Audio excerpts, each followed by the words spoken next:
Welcome and good morning to another formal meeting of Cabinet. We'll note the agenda items to get through today. Before we kick off, just to remind everyone that if you wish to speak, if you could find me your name, also state your ward, as well as your qualities, and for operatives. If you're going to be involved in some of the debates in response to questions, just state your role, position, etc., etc. Members of the public and press that are watching the live proceedings here at Eastern Town Hall, the 15th of July 2023. I trust you have an enjoyable watch. I don't think there's anyone from Cabinet or the executive that's online, but I just need to remind everyone, as per usual, if there was any member of the Cabinet that was online, if it's but they would second or vote, and their presidents won't be formally recorded. So jump into apologies for absence first. Joy, could you kindly advise if there have been any formal apologies for absence that you've received? Yes, Chair, we've received apologies for Councillor Wilson, Councillor Carolina Deja, Councillor Montez Khan, and also Councillor Annie. Sorry, what was the last one? Annie. Okay, fine. Thank you very much. Colleagues, are there any other items? Yeah, Councillor Raj Patel is at the funeral, so sent his apologies. Okay, Councillor Charlie McLean. okay, and right, okay, let's move on to declarations of interest. Thank you. Can I just draw everyone's attention to pages 9 to 10? And in accordance with the members' code of conduct, this is the time for members to declare any disclosable interests or non-pecuniary interests they may have in any matter considered at this meeting, having regard to the guidance attached to the agenda. So everyone just note the agenda items, and do any colleagues here, as in Cabinet members specifically, have any disclosable pecuniary interests or non-pecuniary interests as defined in the guidance set out on pages 9 to 10. Are there any? No, no, myself. Before I come to the minutes, I just wanted to welcome the new corporate director for environment and sustainable transport, Aled.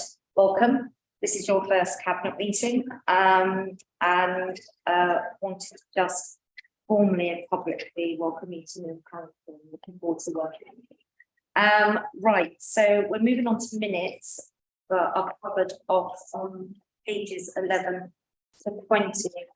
I'm taking that the minutes have been read, so I'm just going to ask, the first, are the minutes an accurate record of the decisions that we took on the 6th of July when we had our last call? Did we all agree that they're an accurate record? Agreed. Great, thank you very much. Agenda item 4, we've got appointments to outside bodies. So I am not going to be announcing any appointments to outside bodies this morning. So let's move on to the commencement of substantive, I think, but they are also substantive. Agenda item. Before I do that, there is also a welcome that I want to convey to Councillor Elizabeth Booker. And you don't need to be sitting in the public gallery, you can sit in the chamber if you need to. You've been through that. Oh, right, okay, fine. Yeah. Okay, so just for the interest of transparency, Councillor Elizabeth Booker had asked if she could attend the formal meeting of Cabinet today, and I was agreeable for her to do that. You've not got a mic. I've not got a mic. We think we should not. Oh, sorry. Oh, it's I'm here. They normally have one on the table. Oh, no, I'm here. no, don't. Are you doing karaoke? Can everyone hear me? Yeah. Okay, fine. Online, they won't be Anyway, able. welcome, Elizabeth, to today's meeting. Right, I'm going to invite Councillor Ali to introduce the first paper, and this is the overall financial position. And colleagues, this is a really important paper for the interest of members of the public or press that are on YouTube. You can download the paper on the Newham Council's website if you just Google Cabinet meeting Newham Council, and then you'll come to a page with hopefully a calendar, and then just download once you've pressed the link for today's cabinet, and you'll be able to access the papers. But over to you, Zulfikar. Thank you, Chair. Councillor Zulfikar Ali, Cabinet Lead for Finance and Resources. Chair, as we all know, good financial management controls are quite high priority for this administration to ensure that we deliver best-in-class services for our residents in an efficient, cost-effective manner that is delivering value for money services. And this report has been the first report since the new financial year, and it is divided into 4 parts. The first part of the report provides you an outturn for the financial year 22-23, and that covers both revenue and capital. I would like to say at this juncture, Chair, that the government, as we all know, has failed to address local government funding in a fair basis, which leads to obviously big pressure for us. And on top of that, we have the highest inflation that most of us have seen for many years. And despite the government's forecast that inflation will be coming down, it still has not. Interest rates are rising, financial pressures on homelessness and temporary accommodation costs are a national crisis, which are having a significant impact, not only on us, but also the rest of the local authorities. And that has been the case during 22-23. However, the control, effective management of our resources has helped us to reduce the overspend. You may recall, Chair, that at period 9, we forecasted an overspend of 5.9 million during the last year. However, our mitigation actions and controlled helped us to reduce 2.7 million, which is the outturn, the final outturn that reports indicates, which is much lesser than the forecast we had earlier. And if I may say, this is actually less than 1% of a total revenue budget of 326 million.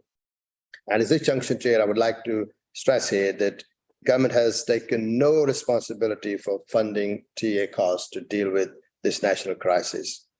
We would have underspent by £5 million had the government given us the resources that needed to deal with the temporary accommodation costs. And if we had that 5 million, then we could have reinvested that back into the services that our people need.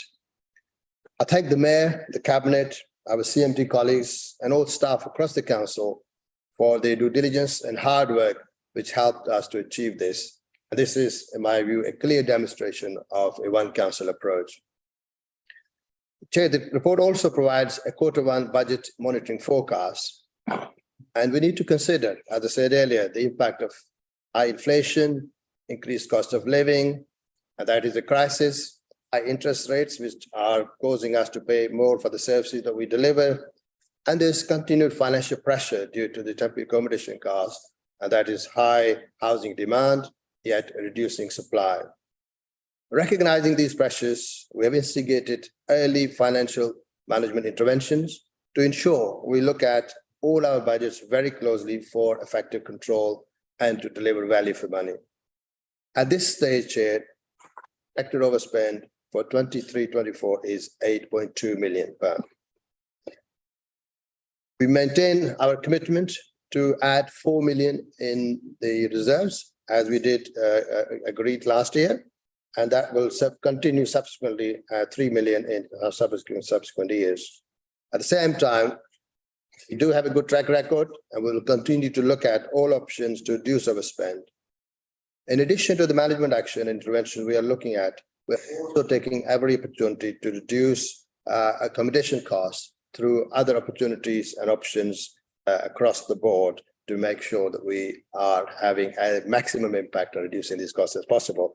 And that includes the acquisition program. There is an element of this report which also seeks your approval to purchase 41 units in the neighboring borough.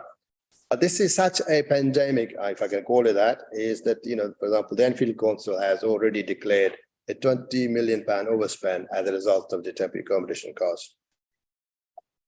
And moving forward in terms of future, this report also looks at our approach to medium-term financial strategy.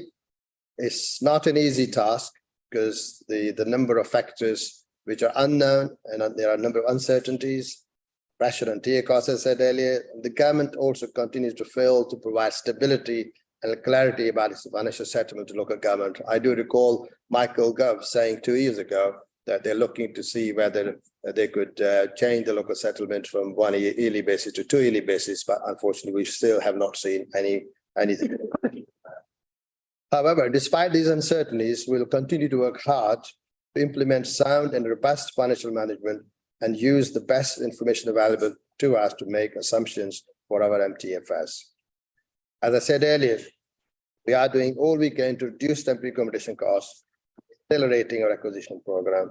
As such, this report, as I said earlier, also requires your approval for the purchase of 41 units at Abbey at Barking in Dagenham. And these are comprising of 15 one-bed units and 26 two-bed units.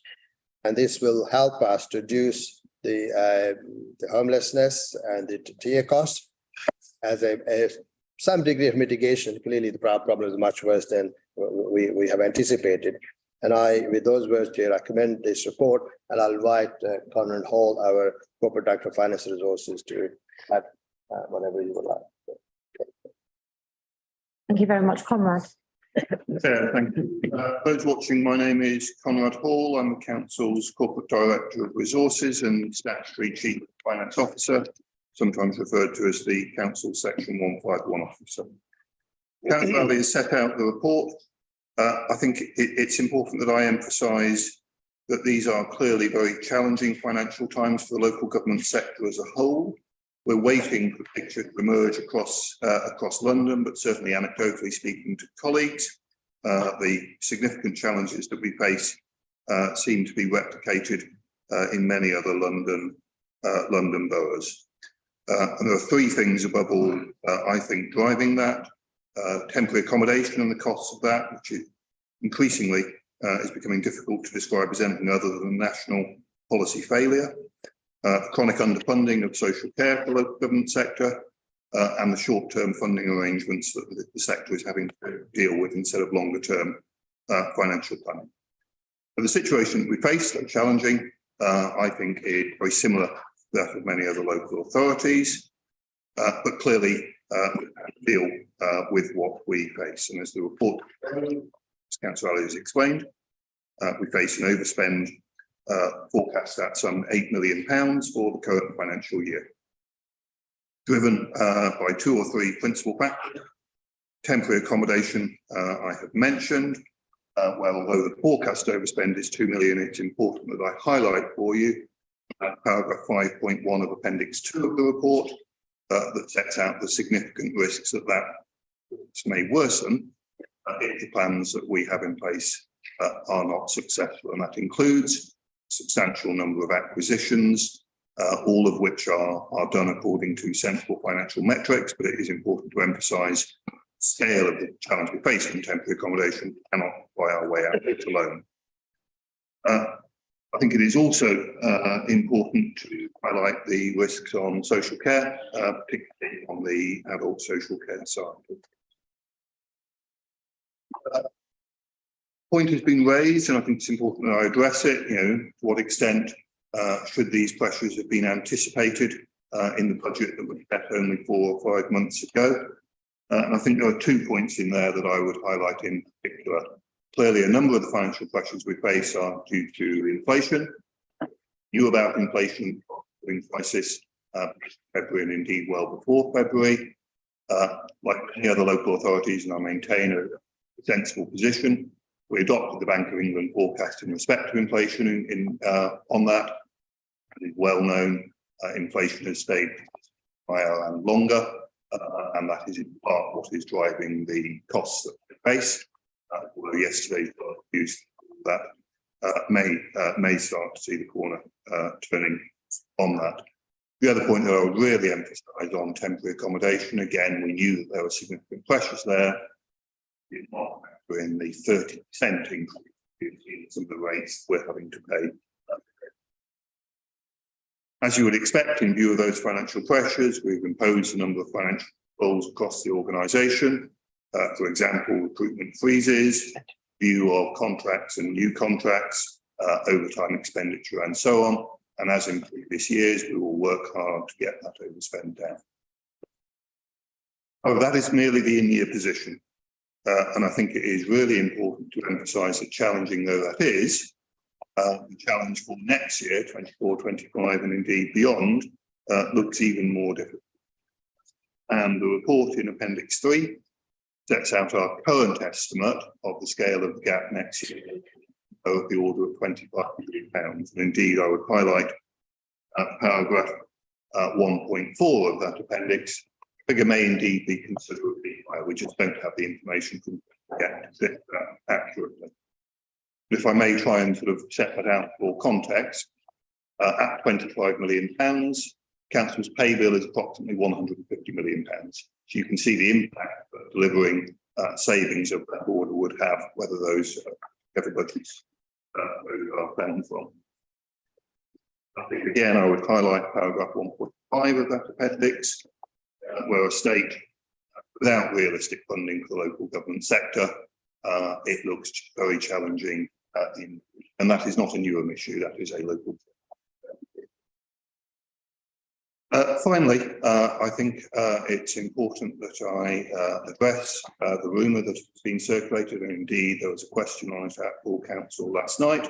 The rumour to the effect that a section 114 notice for Newham is imminent, as was set out at the council meeting last night, and I can reiterate here, that is indeed not the case, and I do not know what the source of that rumour is. I've given no such advice to that effect. None of which detracts from the very serious challenge that we face financially for Newham and indeed for the local government sector. The report sets out in considerable detail all of those issues. I think I've highlighted the main points in that there. Clearly, very happy to take questions on that. My colleague Andrew Ward is also here, who will have considerably more of the detail of the different areas for that. Sam Folding is also online in the event there are questions about the acquisition Councillor Ali referred to. Thank you, Mayor. I'll pause. Thank you very much. Okay, colleagues, I just wanted to invite any questions that Cabinet colleagues may have with regards to this July finance review. I ain't got a question. I just want to thank Councillor Ali and yourself for supporting the acquisitions programme and the money that we're putting into it, and the real difference making to our residents at the moment. I know we are in tough times at the moment with temporary accommodation, and it's challenging. But again, like Councillor Ali said, we're not getting no support from national government, and temporary accommodation is a national crisis at the moment. But it's the support that we're giving our residents. It's the money that we're putting into the acquisitions programme. And for us, it's about driving up standards in accommodation as well. So I just commend you and I thank you for all the work you're doing with me on the acquisitions programme. Thank you. Okay, thank you very much. Yeah, Councillor John Whitworth. Thank you, Chair. Yeah, Councillor John Whitworth for West Ham Ward and Deputy Cabinet Member for Planning and Development, Climate Emergency and Air Quality.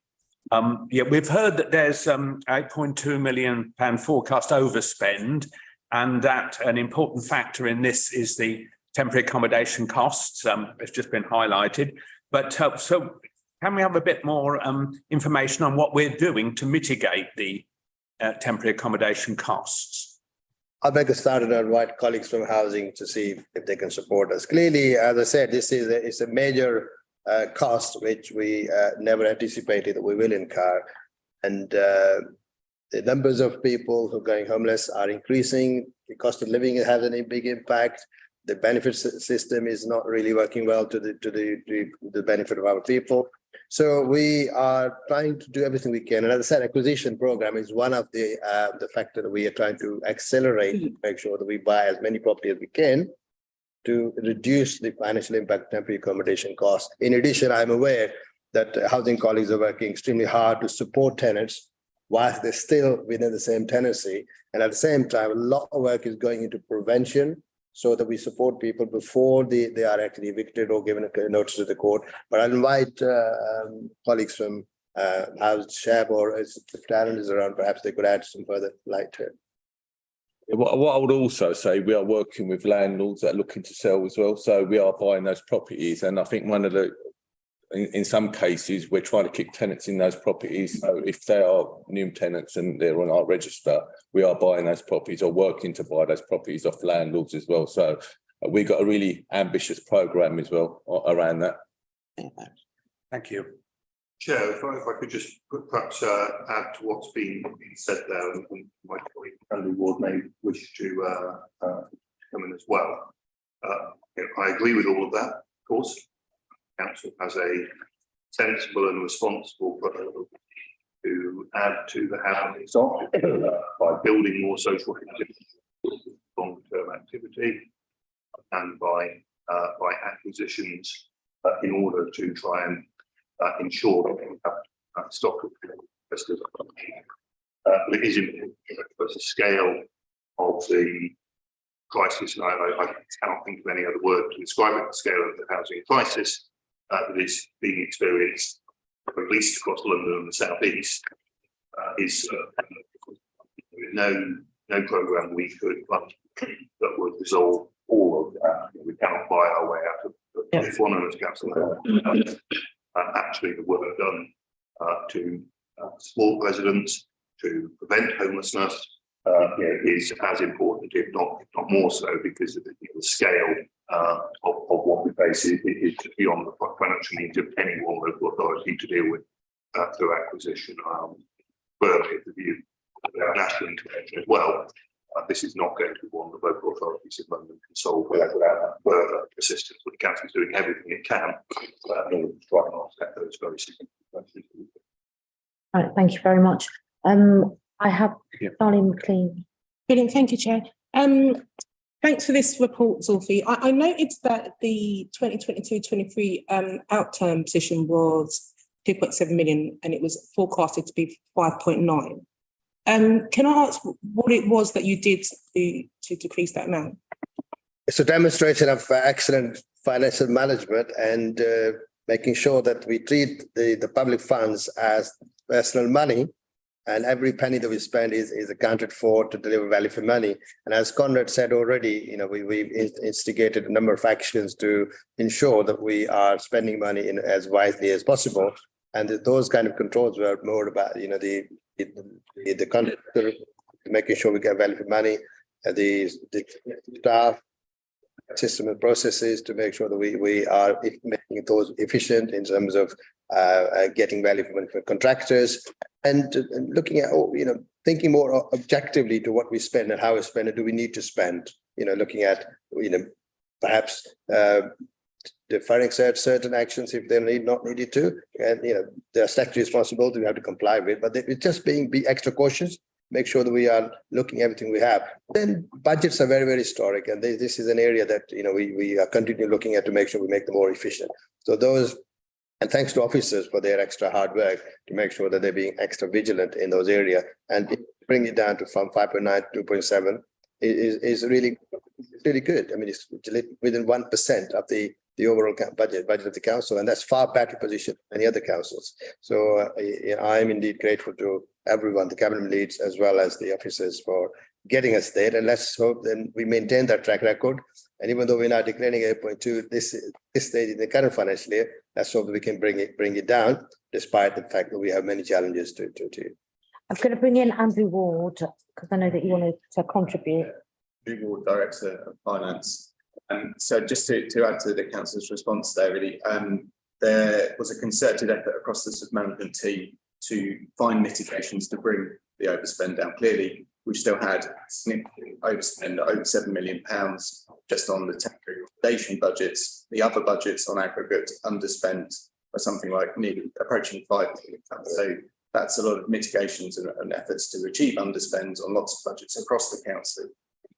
We do have controls and monitoring the use of agency spend, restrictive on what's allowed through purchase card spending. I think those things contributed, but I also feel that the commitment by across the board by the team, and particularly this formal setting in performance objective school management, of making sure that not partial appraisal without delivering within your budget, and that's a formal part of that process. Now, I think that's had quite an impact on human or management behaviours across the council as well. There was another thing which is in the report, I think perhaps at the back end within the central items.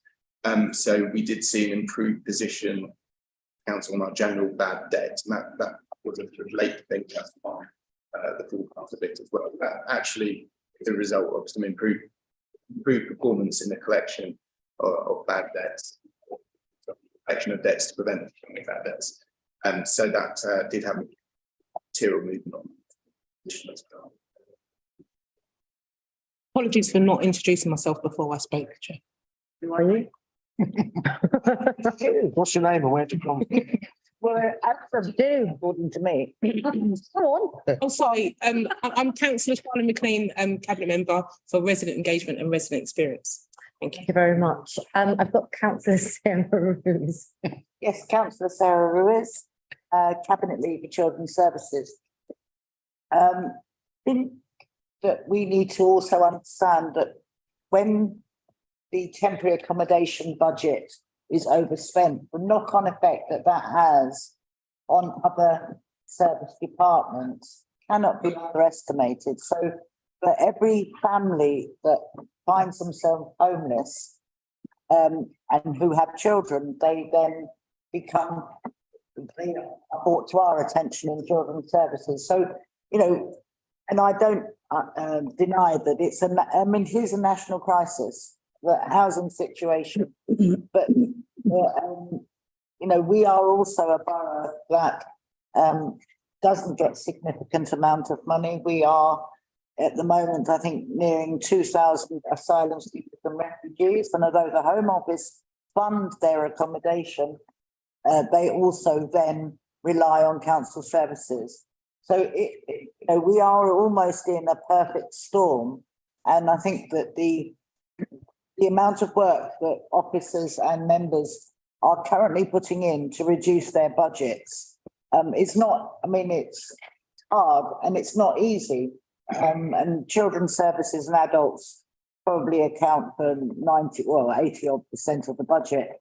But we are genuinely looking at every single item that is being spent, and officers are, you know, being very diligent.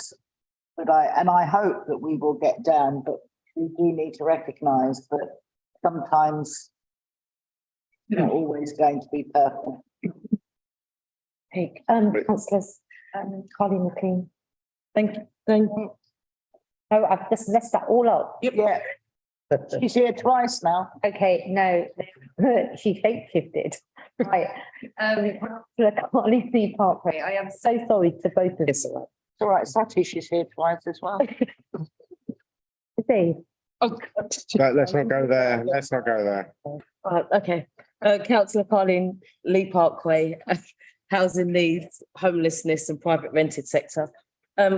Thank you, councillor Ali and Conrad, for your report that you bring for us today.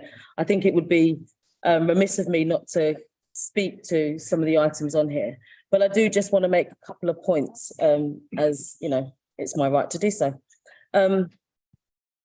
Conrad, you spoke about the disinvestment into funds that come in within the local authority, for instance, in social care and into TA cost. And I think that's something we shouldn't just hear lightly. What we face here in Newham in regards to the disinvestment into the funds that we need to provide the right services for the people of our borough is, in my mind, criminal. That sits within the TA piece, and that also sits within adult social care and children's social care. And I would continue to urge us all to continue to campaign for the money we rightly deserve here from central government to help the people of Newham that rely on our support and our assistance. I do just want to pick up a few things because obviously a lot of the overspend is due to the numbers in TA, and that's something that's not going to change. Let's be clear, that will go up. I believe, and I'm going to give an approximate figure, I believe we have around nearly between 400 and 500 people coming through the TA pathway every month into our local authority. That is a lot of people. We don't have the money for that. We don't have the money to actually deal with the level of need that coming into this borough. That's notwithstanding, we also don't have the properties for people to live in, which is costing us more money on nightly accommodation. And these things are all detailed within the report. I do think that, is there anything else that we can do? And I'm looking over it to Zulfi and Conrad in regards to, is there something else that I need to consider within my space in order to help those that need the help the most? I know that within the service, we are doing as much as we possibly can to mitigate against the factors that we know are currently causing us the most problems. But I wonder, is there something else we may need to consider? Is there things that we're not doing that you think actually we could do more of? I would openly say here and now, I don't think there is. I think we're doing the very best we can do with the set of circumstances we have. We have extremely experienced officers working day in, day out within the finance and within the housing to say, actually, we're doing what it is that we need to do. We've had robust conversations through the CAM model, where we've sat down and looked at every single budget line within our portfolios in order to try and save money where it can be saved. But I do want to go back to the fact of this will continue if we don't get the right funding in this local authority. And our residents are as important as every other resident. There's a quote that I want to just quote. We have in London the equivalent of a whole borough's worth of homeless and temporary accommodation persons sitting within that space. That's ludicrous. We should not be seeing this in the 21st century. It's their right to have a home. It's their right to feel safe. It's their right to be in those spaces and occupy them in the very best way they can. So I don't know if there's a question in that. But what I would say is that we would continue to work hard. Myself, Shabs, Sabia and the Mayor will continue to work hard to do what it is that we need to do for the residents of Newham. But we need to campaign. We need to campaign for more money to come into the borough so that our residents get what it is that they need when they need it. Thank you. I'll say a few words here, and if any officers would like to add. I mean, clearly, this investment is not because something we didn't do. Obviously, this is, as quite rightly said, the government is not giving us a fair allocation, particularly in terms of TA as well as the social care, and those are the two big issues. And I agree entirely that we need to perhaps work with other authorities in a similar fashion to make sure that we have a collective approach to urge this government to change its course and actually fund local government better through the process. But let's hope also that there is a quick election and we have a change in government. That might shed some better news, but we don't know. Clearly, any new government will have to bear up the difficulty problems that have been created by this government. So it may not be, act quick before we see any reaction in that sense. But in terms of what we can do, we are doing. I'm sure your section and the housing and everybody else is looking at. Prevention is a critical area which we have been focusing on, and I know that we are not leaving any stones unturned in terms of encouraging people to stay where they are and supporting them through landlord. I know also that you're looking at sort of, where people want to downsize, you're encouraging them to actually come forward, and so that we can actually use those larger properties. I know we've been looking at the voids and the better use of the voids in that sense, and look across the best practice, the best we can, and I'm sure everybody is. We can always do better, I think, and we need to try and do that. I don't know if anybody wants to add anything. I'm going to bring in Conrad and then I'm going to say some additional remarks. Sure. Thank you for that. And, I agree. And, I've said, I think this is or at the very least a regional London South Yep.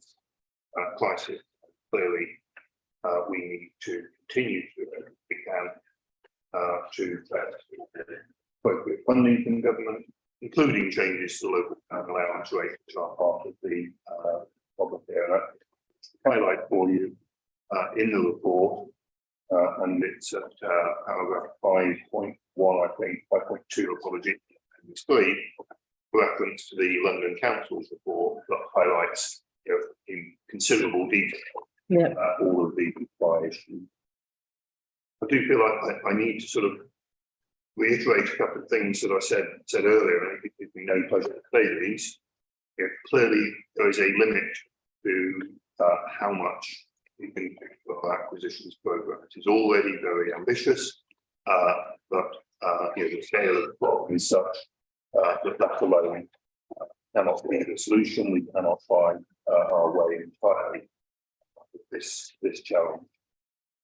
The other thing, and again, if you know, say this, absent the funding and other policy intervention at the national level, it remains our problem to solve.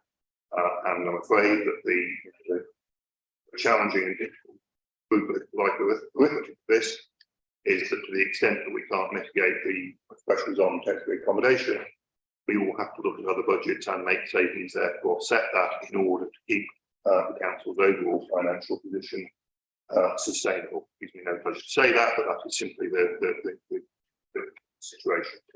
And we'll continue to keep every possible policy intervention we can make that is within our power in order to try and mitigate this and prevent homelessness. But the scale of the challenge, it really, use these words lightly, but really does merit a national, at the very least, a regional London South East crisis. Thank you very much. Andrew, did you want to say anything before I make some comments on that? And then I've noted Councillor Joshua Garfield. Pick up a couple of points that have been raised. To emphasise on the TA front, exacerbated by the cost of living crisis, inflationary pressures, interest rate rises as a consequence of the Bank of England's posture around all of this to manage inflationary pressures that exist in the national economy. It is very much a regional catastrophe facing the capital. And as you'll be aware, we have one of our housing services officers, Candida Thompson, who is coordinating and leading on the all-important pan-London discussions in this space from a London Council's perspective, as the executive member for London Councils on skills and employment. And in my discussions with other executive members at London Council's level, it's been a continual area of focus in our executive committee meetings. And yes, we will continue doing, as part of our collaboration with all London councillors, the advocacy and the campaigning work at the highest echelons of government, including directly to the Prime Minister, as well as Michael Gove over at DLUC. And we will ensure that those are aligned to our campaigning work that we're doing locally, because we do have an important role to explain to our residents what's happening. Both Carleen and I, earlier this week, we were in a meeting with a resident at Stratford Town Hall who rightly feels aggrieved, has been waiting to be placed in more secure accommodation so that she can get on with her life along with her young child. And we want that for our families, but we can't magic our way out of this crisis because it's not of our making. And I think it's really important to understand that broader context as we engage in the wider discussions with members here at the council and with our residents of the borough to talk through the July finance review report, which is a forecast, and it's right that we're putting in place all of the modelling, the forecasting work and the interrogation. So we are alert to what potentially is around the corner, and we can undertake the mitigation measures now and put those in place. I think there's a huge amount of work that we have been doing around the preventing homelessness piece, but when you've got the contraction of supply at the scale that it is locally, some 47% in the 12 months over the past year, it's difficult. It will mean that we have to be looking further afield for accommodation to place families in temporary accommodation, because we've also got legal requirements to keep them in temporary accommodation for a certain period of time before we move them on. But we simply cannot afford, at the levels that they're being priced in the private rented sector, supply has contracted drastically, and there is little flex just in terms of what's on the list of estate agents for private rented sector, and we're going to have to ensure that we explain that and explain the complexity, but with clarity to both members of the council, including those members of scrutiny, and just nod to Councillor Booker, who's with us today. But we are all committed in turning it around and looking at innovation and whatever ways we can involve, undertake in order to bring and rein this in. It's reflective of the economic cycle, but once we're out of this particularly hard economic climate, we'll also be needing to spend the time, and it will take time to address the backlog. So we're potentially looking at a situation of a service area pressure area for at least a decade to come. And it's important for us to also understand that. I'm going to bring in Councillor Joshua Garfield, and then I'm going to open up some other questions. Thanks, Chair. Councillor Joshua Garfield, member for Stratford and Cabinet Member for Education. Just wanted to point out, I'm sure colleagues have noticed that the Dedicated Schools Grant had an in-year budget surplus, which has allowed us to begin to pay back the deficit and reduce it from what was £18 million last year and is now 17.4. Much like the issues that have been described in temporary accommodation being a regional crisis, budget deficits in high needs blocks is a national crisis.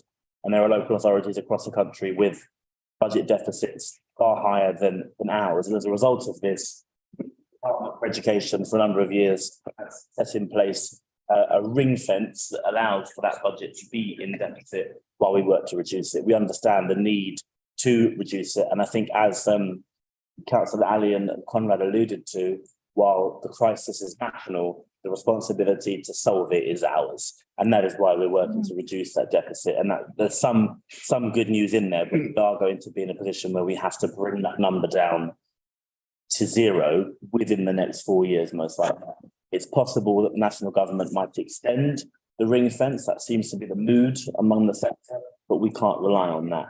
And that is something that I feel will eventually be felt within the school sector in the borough, because it is a significant amount of money, which is the quantity of overspend in temporary accommodation. The level of deficit in the high needs block is quite large, and it's something that we will have to be bringing down over the next 4 years.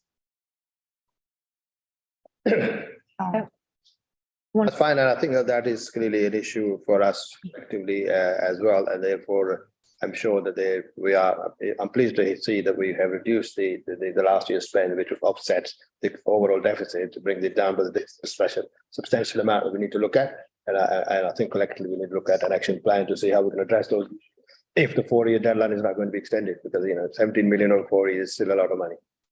Thank you. Okay. Are there any other questions from anyone else? I've got final questions. So over the past year, 18 months, there's been a succession of local authorities that have had section 114 notices issued because of either bad investments, insufficient governance arrangements, insufficient robust financial management arrangements. Heard about Croydon, heard about Thurrock. We've noted government needing to step in. And I appreciate when you're seeing a picture of successive local authorities being pulled up by national government, it can create a panic on part of ill-informed so-called experts operating in local government, including councillors, and they'll bound about very readily. The end of the world is here and ex-local authority is going to go bankrupt, blah, blah, blah.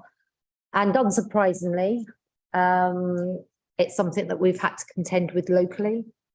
Hence the importance of the clarity of our communications, but also engagement with residents and members to explain the complexities of what we're facing, to explain what it is that we're doing, and to engage with members to get views, perspectives, but also through that process to reassure. Wanted to ask very directly and clearly, in light of what's emerged in the July review finance paper, take into account that it is a forecast and the forecast position as of this end of this year, the last quarter, where we're at today, prognosis for the future, take into account the national context and everything that's been said previously around the economic climate, the prospects of potentially a new government around the corner and what that may bring or not bring. And I think we need to remain cautious. The fact that we've been operating in a climate of austerity, the ongoing enduring impact of COVID-19, et cetera, can someone just set out, is Newham Council facing the issuing of a section 114 notice as of today, this week, this month, in the coming period? Conrad. I think that's for me to answer. The very short answer is no. You're absolutely right, Mayor, to highlight that a number of authorities have issued section 114 notices, Croydon, Thurrock, Slough, Woking, and the consistent feature of each of those has been ambitious, speculative, and probably not well managed commercial investment. To that list, there's certainly plenty of speculation in the sector, all in the public domain, about other local authorities that may be reaching that position.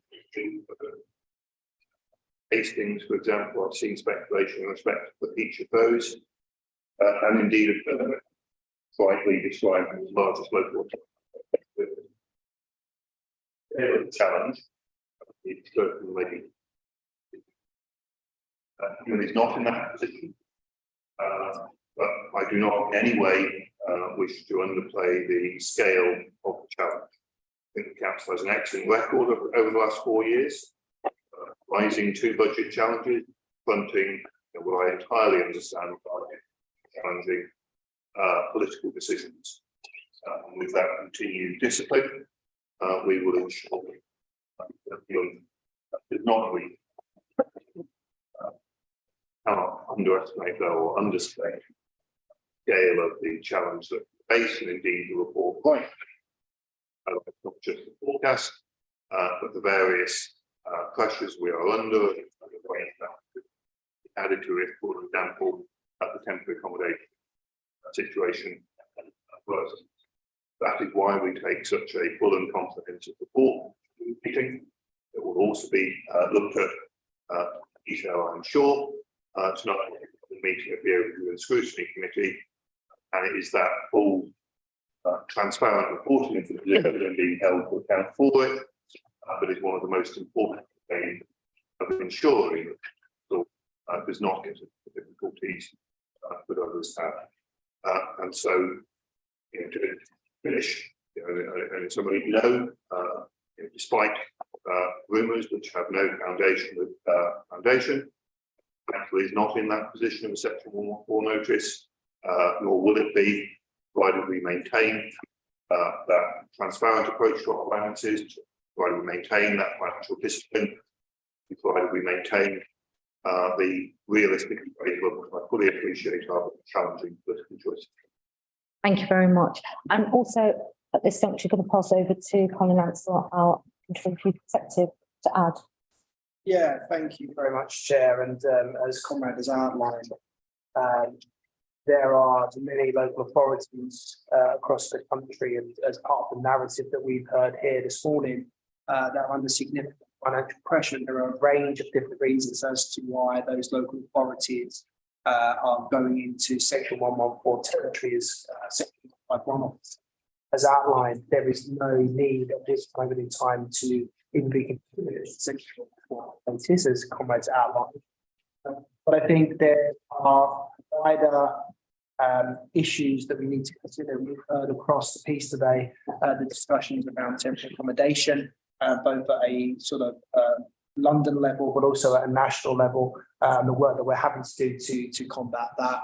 The fact that the government funding supplements have been very short, so we've only been getting 1 year, and there's no certainty over what those are going to look like in the future.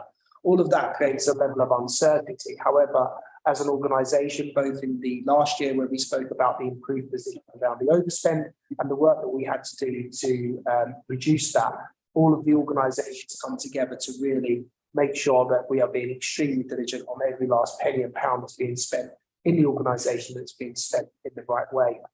So here we've already outlined all of the measures that we're putting in place as an organisation, and in this year we will continue to drive down the overspend. And as the Mayor outlined at the beginning, you know, this is the first quarter. This is not fourth quarter. So it's very important that we continue to work hard during that time to reduce the spending position.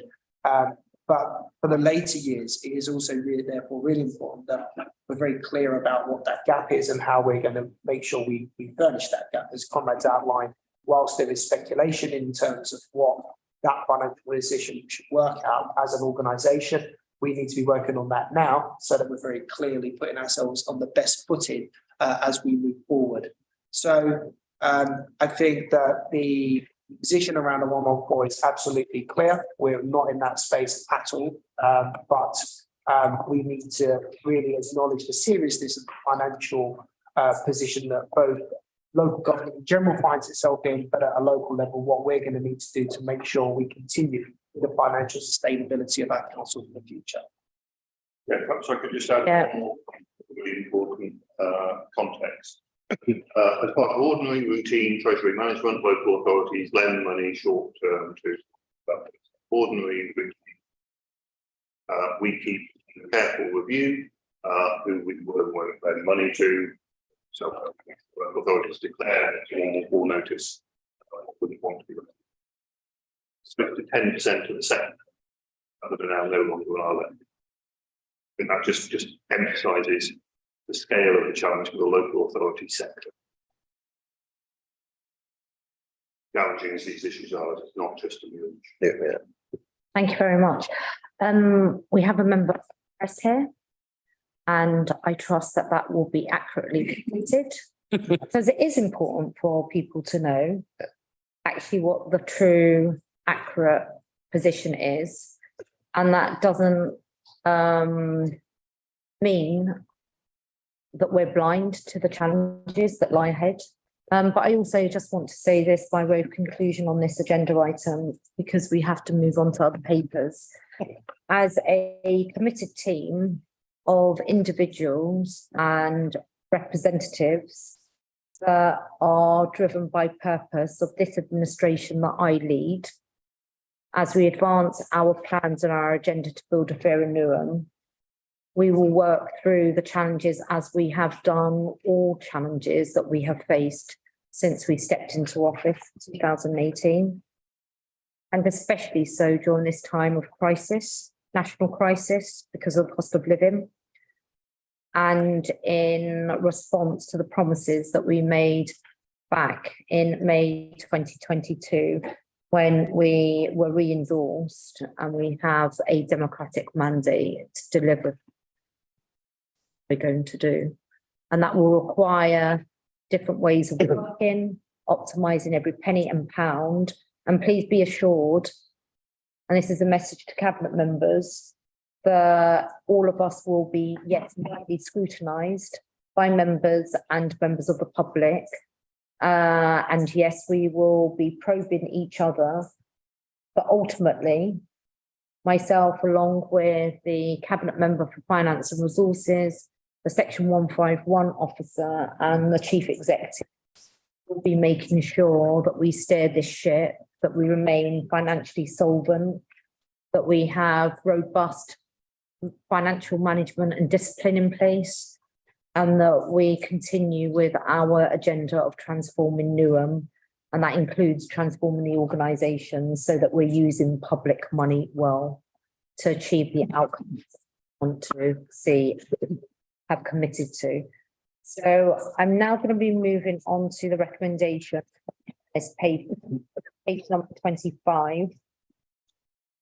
2.1, it is recommended that Cabinet agree to 1, note the financial outturn position for 2022-23, note the financial forecasts and risks to 1 budget monitoring report, note the financial outlook report, and finally agree to the acquisition of up to 41 units and leasing of the property known as Abbey Key, and to delegate to the Corporate Director of Resources in consultation with the lead member for Housing Management and Modernisation and the lead member for Finance and Resources, the authority to negotiate and finalise the transactions in accordance with the terms set out in Annex 4. Is that agreed, colleagues? Agreed. That's agreed, Joy, thank you. Now going to be moving on to the next paper, which is the Department of Pensions grant funding, individual placement and support in primary care paper.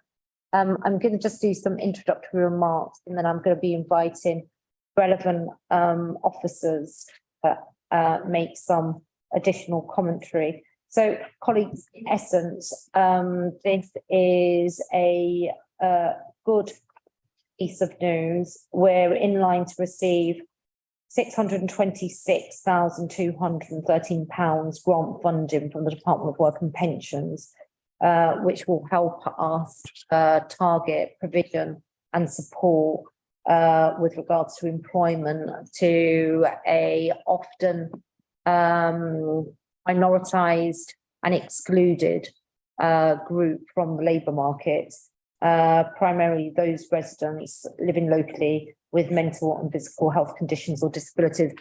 It's often been noted the disproportionate impediments facing those with disabilities, mental health needs, and those that have got physical health conditions in their ability to access the labour market, and the profound impact that that has in relation to their household budgets, but also their connections to others in the world of work, but also what connection to others in the world of work leads to, which is connections with others to create friendships, is profoundly significant in this country.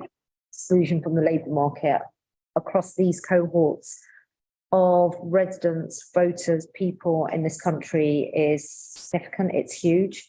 And as part of our Building a Fairer Newham agenda that we have iterated since last year in the way that we have, Prior to that, we've always been clear that as part of our community wealth building and inclusive economic growth agenda that we're pursuing locally, we want a local economy that is fair.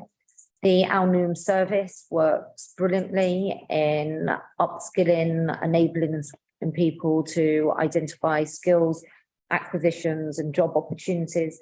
And this grant will help significantly in that regard, particularly as it relates to, as I said, a disproportionately impacted cohort of our residents. So I'm going to conclude there. I'll invite officers to speak, and I have Vicky, the Corporate Director for Economy Housing, to step in for this one. Thank you, Chair.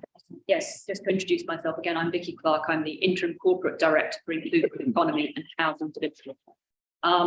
Individual placement support is a proven model which helps people with long-term illnesses and disabilities find and retain jobs by focusing on their strengths and interests, actively marketing them to employers in relevant fields and sectors, supporting them once in work to help overcome initial difficulties and stay in that job.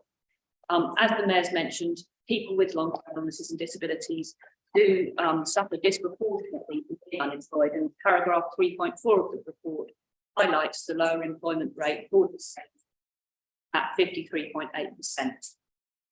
Our new work has some experience of delivering the individual placement support model, as explained in paragraph 4.15 of the report, page 177. Since last year, we've been delivering a project under a similar model funded by our public health colleagues. Thank you, for people experiencing substance abuse. This group of people, because of their consistent disadvantage in the labour market, are less likely to self-refer to employment services because of previous bad experience. So importantly, this offers a different model for identifying potential beneficiaries. So as set out in paragraph 4.14 on page 176 of your pack, where we're working with health partners to recruit to this project in order to help with identification of people who most benefit. Finally, just to add that some technical detail, we'll be acting as the accountable body for this programme, which is a 4-borough programme. So we will receive, as London Borough of Newham, just under 2 million in the Department of Work and Pension. We'll retain a 10% management fee and around £430,000 for the delivery project in Newham, and will passport funds on to colleagues in Tower Hamlets, Forest and Hackney. You'll find the detail of that paragraph 4. That's all for me. Thank you. Thank you very much. Are there any questions, colleagues? No? Okay, then just eyes. There were 3 areas of interest and inquiry from one of our scrutiny chair colleagues, Councillor Susan Masters, who, having read the report, was keen to understand some aspects. And I think in the interest of transparency, it'd be worthwhile just setting out what those 3 areas were so that we can capture them in the minutes. Is that okay for you? To read out? Yeah, I think so. And I think it's important for members of Cabinet to also be alert to these areas of inquiry. Yeah. So the first question was, the report states that our new work was previously denied funding as proposals, though good, were considered superior to those of neighbouring boroughs. What have we changed? The response is the main reason we did not receive funding following our initial application was due to limited funding availability. Our application was deemed strong, but others scored higher. Based on the strength of our initial application, DWP reached out to us when more funding became available, following allocations announced in the government's spring budget 2023. There's more detail in this paragraph 4.3 of the report. In the interim period, we've also been able to develop our practice in this area of work, supported by funding from the public health team. The second question was, to what extent will funding be sufficient to address those seeking help? To which our response is, there are certainly more people in the borough that could benefit from this service than could be supported through this allocation of funding. However, as this is a new activity and we are recruiting through different routes, working with health partners, we should be able to manage admittance onto the programme in line with the resources available. If the work goes well and we are able to access further resources, then we would happily expand the project. Final question is, the model seems based around health-led NDTs. Do we believe this is the best way of addressing this issue, and is there any room for manoeuvre? We believe, and our answer, we believe this is the best route because we are working with a different client route to normal, and one which would not necessarily self-refer to our newer work because of previous negative experiences in the job market. Working with NDTs will allow us to identify potential beneficiaries, explain how this program differs from conventional job search, and highlight good job outcomes for other people in similar circumstances. Thank you very much. So is everyone clear about those? And I'm going to ask if the questions and responses we provided to the scrutiny chair are also captured in the minutes of this meeting. So Joy, can you make a note of that, and you'll be receiving them shortly? Okay. And it's just word for word with what's been set out by Vicky Clark. So colleagues, can I just draw everyone's attention to the big page number 1 for the reasons set out in this report? Cabinet is asked to accept the grant funding of £1,926,811 and to enter into the grant agreement as lead grant counsel with the Department for Work and Pensions to deliver individual placement and support in primary care.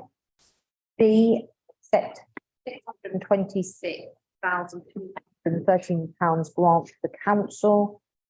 And then C, to enter into agreements and make flow down grant payments of £433,532 to London Borough of Hackney, London Borough of Tower Hamlets, and the London Borough of Forest. Is that agreed, colleagues? Agreed. Agreed. Thank you very much. So we're now moving on to the agenda item 8, which is the Leisure Centres Capital Programme pre-procurement. So I'm going to pass over to Zulfikar Ali, Cabinet Member for Finance, and then we'll hand over to Conrad Hall or Giles Clark, the officers leading on this, and then we'll open up to questions. Thank you, Chair. In Councillor Neil Wilson. Sorry, I'm just going to have to pause. Oh, I'm sorry, I've gone to item 8, haven't I? 7. So look, let me just take item 8 first. 8 first. And then we'll jump back to 7. Apologies for that. Okay. Go on. Yeah. All right, thank you, Chair. Let me just get there. 8. Right.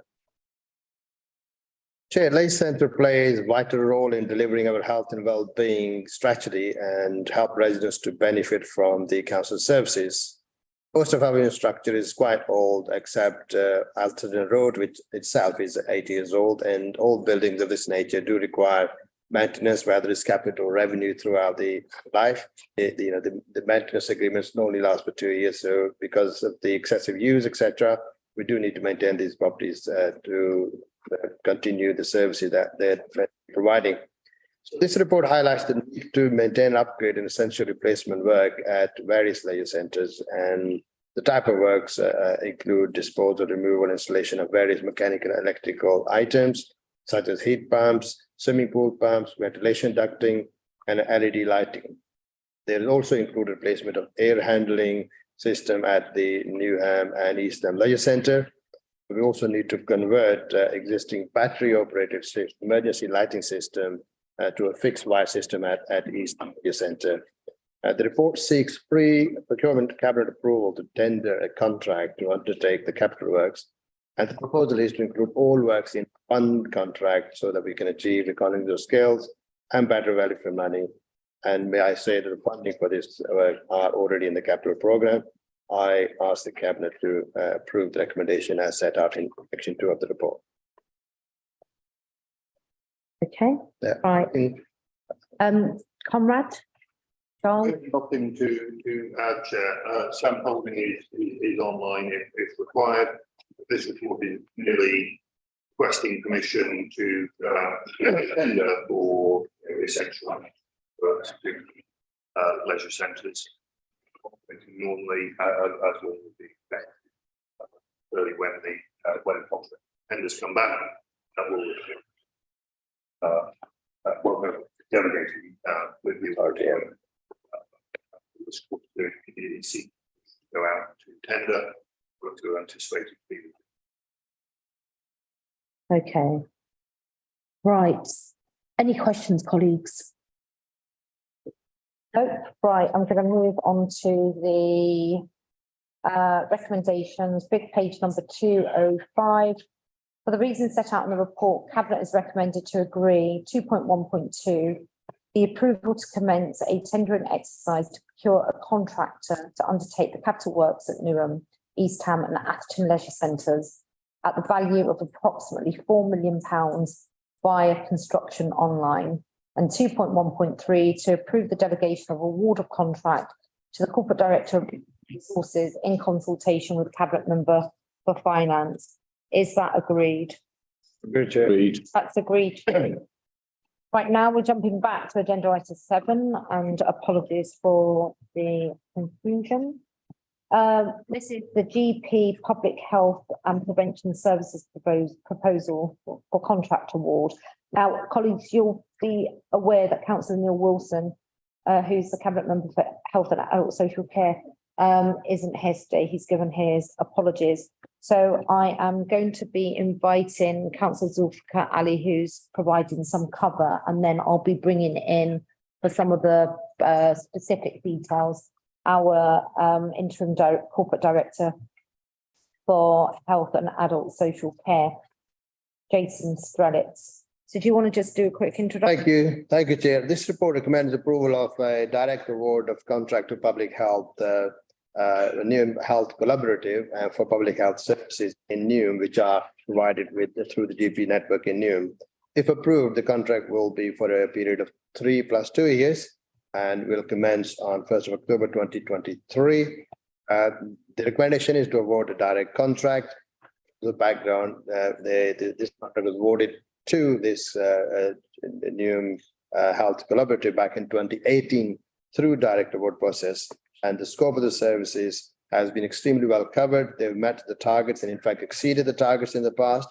And what we've done is we've taken the opportunity now to review the scope of the services to make sure that we enhance the level of service, the quality of services we are delivering as part of the next 3 years program. And the services covered are health checks, sexual health, coordination of the GP opiate dependency service, as well as various HIV and other related tests. In terms of outcomes, Chair, the existing contract have delivered excellent results, and this included the highest uptake rate of NHS health checks across England and Wales. And it identified, for example, over 4,000 residents with cardiovascular and diabetes problem, identified HIV cases which were previously not diagnosed, and over 3,000 fitting of long-acting reversible contraceptions were also being done. The service is part of our statutory responsibility, and it's an integral part of our health and well-being strategy in 50 steps. And it is always the case that we always procure services through competitive process, but sadly, there isn't a mature market in this area at all. And that was demonstrated through the publication of the prior information notice, which resulted in no real competition in that sense. So as such, the direct award is again recommended, and I'm sure the Director of Public Health will reaffirm that we have the mechanism in place to monitor the contract so that the enhanced services and extended services that we included in there are being delivered to meet the needs of the residents. And with those words, Chair, I ask the Cabinet to approve, but I would like to invite Jason or Simon to add anything else they wish to. Not a lot to add to that. She was a very comprehensive overview. The 2 things I would say is, not only is there not much of an alternative market, huge benefit from having these done through GP services. The results from them get embedded in the patient's care journey, and so 1,000 people identified with underlying diabetes or cardiovascular disease are identified, and immediately that gets incorporated into their care within their GP practice. And it really is, we have found coming out of COVID that these services have uncovered an awful lot of underlying for health, and so are getting people care earlier than they otherwise be, where they would deteriorate and they would present in more of an emergency situation later on. The other thing just to say is, Councillor Ali spoke about the commissioning work, and over a number of years, really close commissioning from our Newham Council commissioning team had taken this from being a relatively poor performing service to one of the best in the country, and but with very high rates of reach for our population. So there's a really good news story there. All right, brilliant. Any other questions, colleagues? Sarah Rules. Thank you, Roxana, Councillor Sarah is Children's Services, cabinet member for Children's Services. In recently, so certainly in the last 3 to 4 months, both Councillor James Beckles and I, who represent Preston House Ward, have had a consistent stream of residents coming into our surgery complaining about the health facilities in Custom House. And I just wondered, in your data, and I don't know why I'm looking at you, I just wondered in the data whether that shows up as being sort of a health desert. It's just that it's quite unusual for us to get so many complaints coming through, and I just wondered whether, I mean, I fully support this, obviously, but I just wondered whether the data shows that there is lack of engagement in Custom House. We've probably just got the one surgery on Freemasons Road. Simon, do you want to come in on that? Well, it doesn't matter, Simon, if you haven't got that to hand, it would be useful at some point. Yeah, I suppose this speaks to a different piece of work that we are doing with the partners in health around health and care space Newham. I know there are plans around the Custom House area to improve some of the infrastructure there, and we're just about to start some co-design with residents about what those facilities would particularly look at.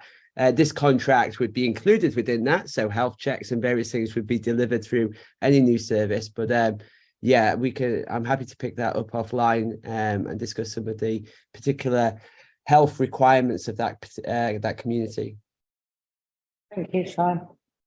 Yeah, okay, fine. Is there anything else, colleagues? No?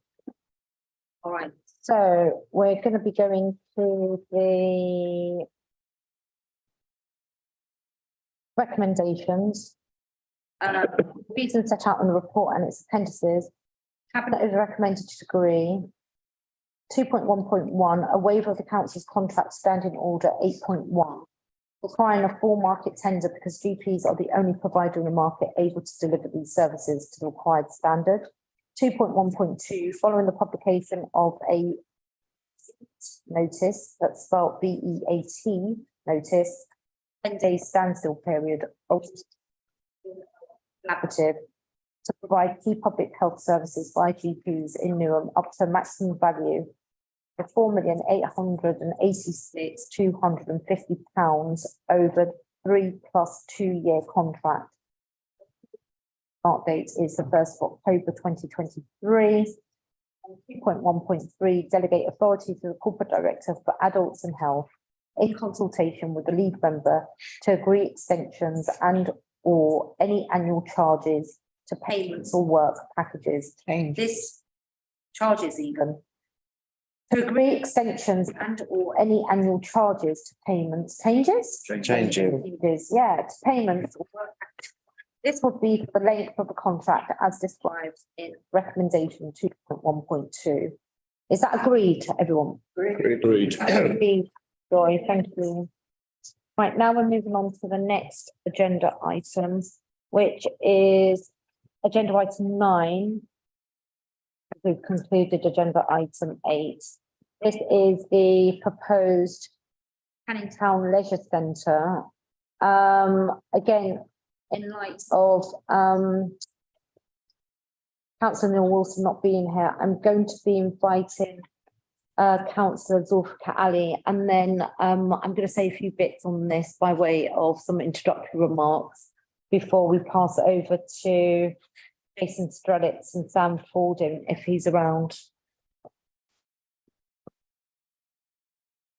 Thank you, Chair. One of our strategic objectives is to improve health and well-being of our residents, and availability of modern, accessible and well-equipped leisure centre is essential if we are to deliver this objective.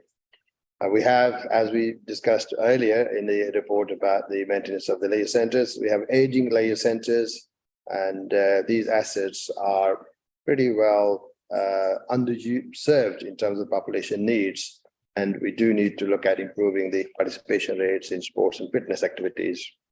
But we need to tackle these inequalities, and this was part of our long-term vision for Active Future for Newham, which the Cabinet approved back in July 2020. So to deliver this vision, a leisure transformation board was set up to transform our existing assets and look at an ambitious program for infrastructure which will deliver the best-in-class services for our people. The Cabinet is aware, Chair, that we had to close Balham Street Centre in 2018 due to structural deterioration and the loss of services as a result of that, and they were health and safety risk. A public consultation was undertaken in 2019 in terms of the future use of Balham Street, and this included possible redevelopment for housing. It has been looked at to see whether we can restore that as part of the feasibility studies, but the conclusion is that the Balham Street is beyond economic repair, too costly to repair it. So this report asks the Cabinet to agree the potential closure of the Balham Street for leisure purposes at this stage. And we need to look at new leisure facilities across the board, and to see whether our 50 minutes neighborhood principle, health and well-being policies are going to be fairly distributed across the borough to make sure that everybody has the right to an opportunity to visit centres. And these are detailed in Section 5 and Appendix 3 of the report. So a particular regard is paid with regard to the relevant policies, as I said earlier, 50 steps and the 50 minutes neighborhood. And the assessment that has initially been undertaken looks at supply and demand for indoor sports and recreation facilities. And these are models to assess and project future supply and provision. And the sum of the findings are identified in the report, para 4.3, and by no means currently meeting the needs of our population in terms of built leisure facility. So this deficit will continue to grow, and the projected population growth in the next 15 years, action isn't taken to address the issue at this point in time, especially in Canning Town. The options appraised review the suitability of 8 sites initially Canning Town, and which included Balham Street, as I said earlier. And so refurbishment, bringing back the use of Balham Street, as I said, is not considered economical at all, and will not be able to provide the range of services that we do need in future. As such, there are 2 other sites which are potentially available for feasibility study, and that is, one of them is Oak Crescent, is currently being considered to be the most suitable site in the council's ownership, modern leisure facility in Canning Town, due to its size and accessibility. However, there are some planning risks associated with this site. It was identified back in 2018 in the adopted local plan as a strategic site, and an outline of planning consent was granted back in 2019 for partial redevelopment. So due to this risk with the Oak Crescent site, it is proposed that we also look at 3 to 5 Beckton Road, and that could also be used as an alternative site for a new leisure centre development. However, this will depend on the outcome of the appraisal process and the planning due diligence which needs to be undertaken. The site is more restrained. This is the 3 to 5 Beckton Road in size, and it won't be possible to build the same level of facilities that we could do at the Oak Crescent. However, both sites offer opportunity to complement wider regeneration plans for the Canning Town area and provide new and enhanced green and leisure space. Second, the report asks for approval to approve feasibility of the both sides in terms of meeting our future needs. I will conclude there, Chair, and I'll invite Jason or Sam if they wish to add anything. Okay, but before you do, I'm going to make some comments. So colleagues, just to also advise, the proposals around the Canning Town Leisure Centre are really significant in the context of the wider placemaking piece of the Canning Town neighbourhood, as we have remedied some of the ill thought through approaches and plans to the Canning Town neighbourhood that preceded us coming into office back in 2018. And the two sites identified that require further investigation assessment as part of a normal process that is characteristic of various placemaking approaches is going to be really crucial in the vision that we have for Canning Town North. I also appreciate that there will be questions with regards to the Balham Street site, so I would want for officer colleagues to provide an update on where that's at so that we've got it out in this domain, as well as subsequent communications that will need to happen with ward councillors and local residents, both Balham side as well as Canning Town side. So I'm going to first pass over to Jason. Did you want to say anything before I bring in Sam? One thing before Sam can come in on the next steps in the planning side of things. The options that are laid out in terms of what would be provided on the different sites, take option 1, option 2, option 3. I just want to emphasise that those are indicative, just to give people a sense of the scale of these potential sites. If in reality, as part of the next stage of this trade day, we envisage an awful lot of community engagement to think about how to create these sites and to meet the needs of different parts of our community, working with children, young people, think about the needs of people with disabilities, think about older people, think about the different parts of our population that we want to build these fantastic new facilities to support, so that we can support the health and well-being of all. These are not going to be kind of cookie cut. This is not going to be a cookie cutter leisure centre. For those, that is absolutely going to be part of the next phase of this work. Okay, thank you very much. Sam, did you want to add anything? Yes, thank you, Mayor. Sam Faulding, Programme Director of Residential and Leisure Assets. Just to reiterate, Mayor, what you just said is the work we've done to date and will continue to date has involved lots of internal stakeholders and will also involve consultation with residents throughout once we've chosen a site, and also the future of Balham and the next steps for Balham as well, following the formal closure. And again, just to reiterate that we're working closely with regeneration and kind of placemaking teams to ensure that whatever leisure centre is built feed and new kind of green spaces and open spaces feeds into the wider Canning Town regeneration as well. Yeah, brilliant. Thank you very much. Any questions, colleagues? I've got Councillor Charlene McLean. Thank you, Chair. Councillor Charlene McLean, of Resident Engagement, Resident Experience. It's a comment and a question also. So, Balham being my leisure centre when I was a child, I recall swimming there quite often. And it was pretty bleak, and you know, in comparison to the other leisure centres within Newham, you know, it definitely, you know, is past its sell-by date. And the new facility that's proposed is really exciting, but actually there's going to be something new within the local area. I'll just urge that, obviously there was the consultation some time ago with Balham, that the residents, you know, although it's moving to Canning Town, it's not too far from its current location, but it is for all residents. It's not for the residents of Canning Town, it's for the residents of the south of the borough and for those residents in Plaistow. But just to ensure that the previous people that used to use it are consulted on as well. I know they will be, but just to, you know, let them know that they've not been forgotten. It is for them too, and that they can help to shape the new centre. Thank you. Thank you very much for that.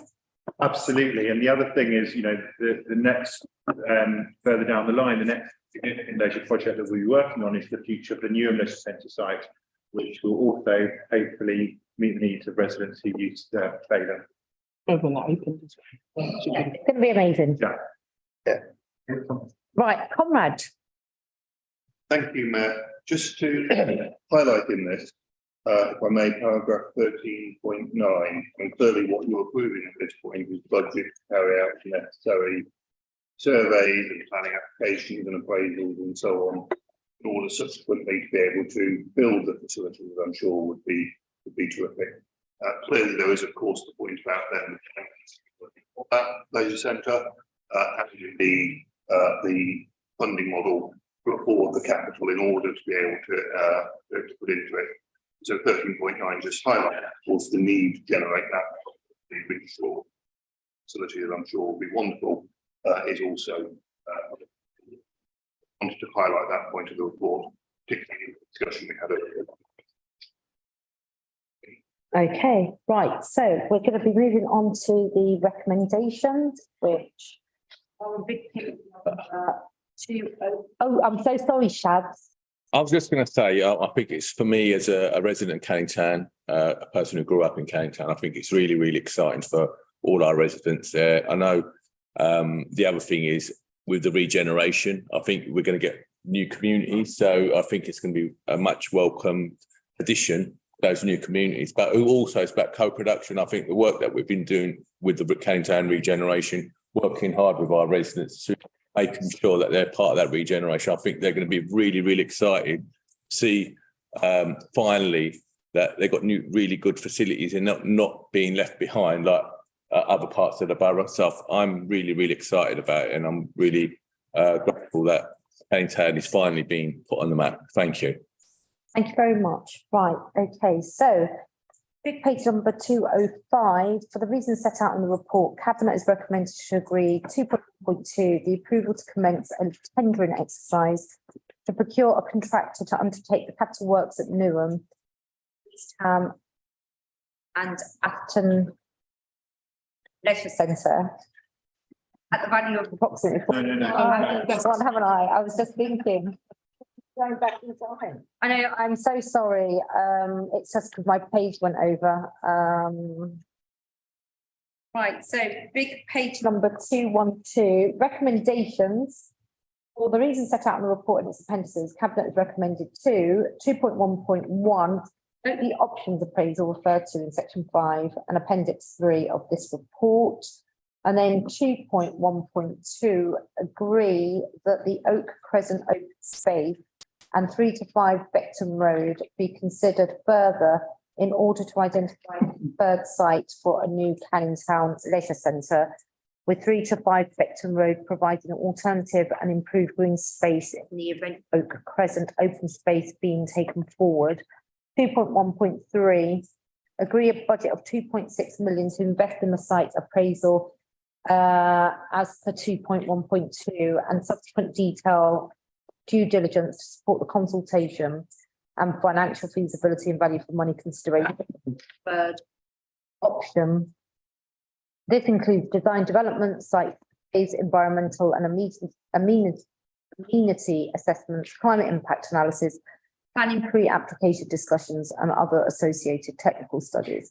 Delegate authority to the Corporate Director of Adults and Health in consultation with the Cabinet Member for Health and Adult Social Care to approve any necessary procurement process and to award a contract or contracts for the services to progress recommendation 2.1.3 above.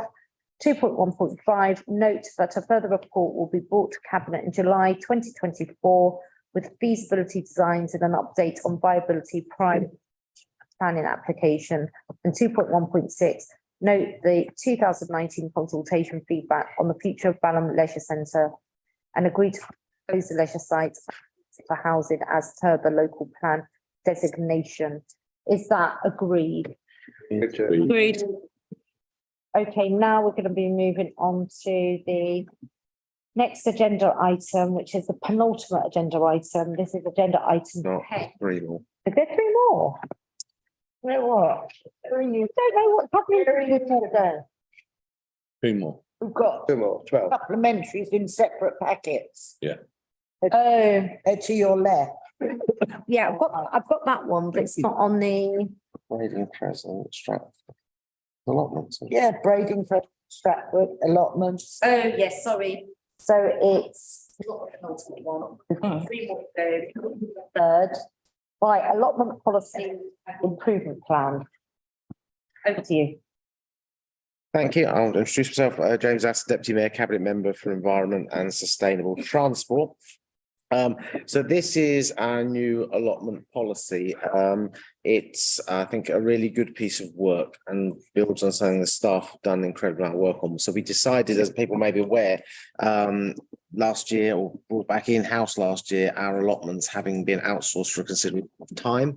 They were in a pretty poor condition in many places, lacking facilities, lots of empty plots, lots of overgrown. The staff have done an incredible amount of work to get on top of that backlog, from putting new signage up to clearing plots to reletting to working around and speaking to all the plot holders. And what we found from the people who have allotments is actually a great welcome in terms of the support they're getting, but also the engagement from the staff and a lot of cooperation, which is certainly making things easy. One of the things we felt we needed to do was board an allotment policy to actually outline and frame everything we plan to do, but also how our allotments work. So it's both clear for plot holders and people applying. And so there is something to work around, and that's what this paper does. As I said, lots of work's already been done. We've been working with the community safety team about using community payback to do some of that work to get things cleared quickly, and also to make sure we start reletting the plots. There is a huge demand for our allotments, well outstripping what we can supply. And therefore it's really important that we get things up and running as quickly as possible. You will see from the appendices there is a long list of all the different allotments and the kind of different pieces of work that needs to be done in each one. There are some common themes, but there are also things unique to each site. And we're also going to be managing the list better. So things like when people move out of the borough, they will have 6 months to surrender their plots, so that we are prioritising people who live here. Because one of the things we found in the past that hasn't happened, so there are people who have long since left Newham who still hold plots, and also managing the waiting list to prioritise people who live in the borough because the demand is so high.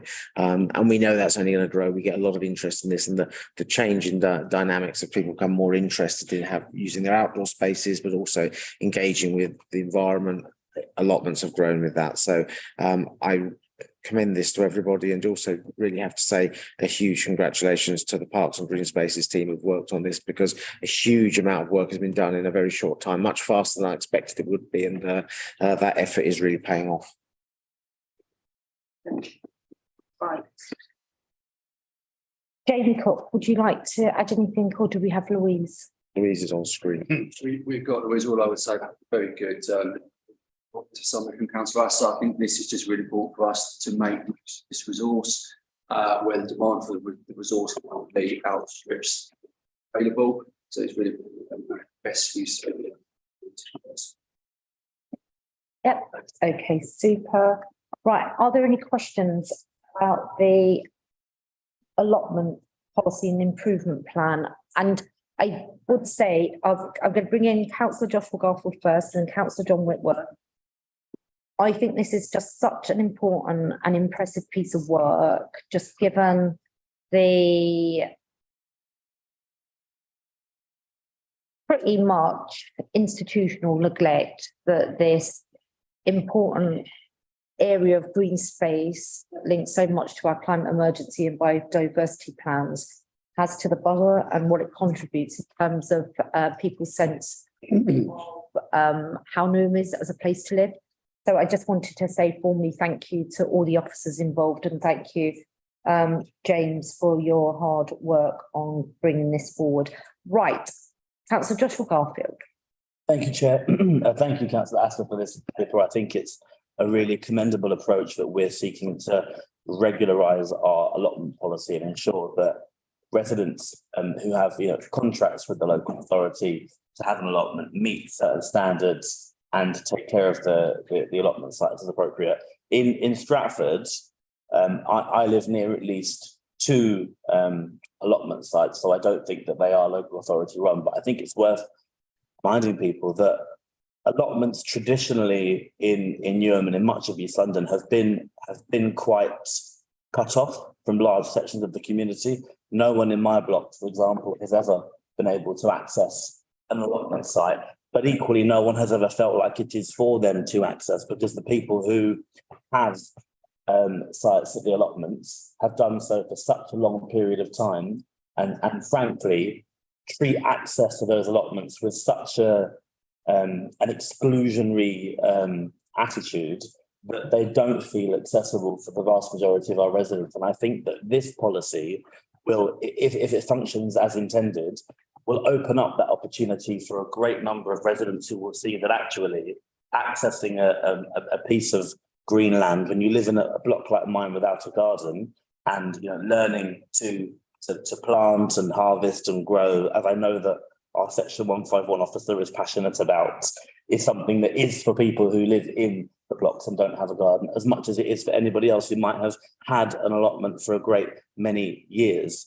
And it's really welcome to see we're trying to make our allotments as accessible as possible for as many residents as possible, because there is a difference between having an allotment site that is for the benefit of the majority of the community, perhaps even opening it for the public on certain days, sharing the knowledge of being green fingers and gardening and maintaining a piece of land like that with school children and other sections of the community, and or treating it as an extension of one's personal garden. And I think that this definitely leans towards the former, and that's greatly welcome.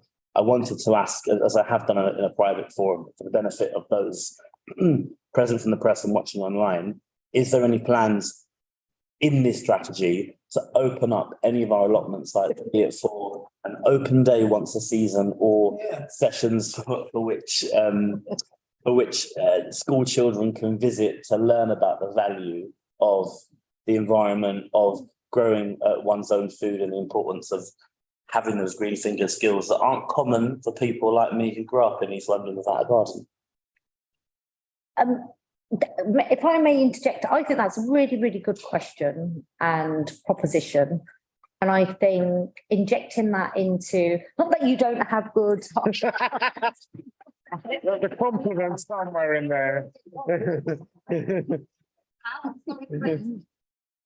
I think that's a really good proposition, and I think it would be worthwhile picking up with our school community partners, because they set their curriculums, and whether or not they can integrate some of this stuff across their curriculum subject areas where relevant, geography being the obvious one, but there's also biology, etc., but different ages. I'm sure capacity considerations that need to be a willingness on part of your team to want to do that. I know that some of us do quite a lot of school engagement visits as well in any case. We do a lot of school engagement. Well, I think that's the easiest question, because if I just say, yes, I've got the press on board, which is always probably a winner from start. I think yes, there's a number of things in there which are quite interesting. We're doing stuff already about, for example, we often have plots where somebody's had it for a long time. They've reached a point where actually they can't look after it because of age. But don't want to lose their link to it. And so we are looking at things like where we create community spaces where they still want to engage, but without can't be maintained.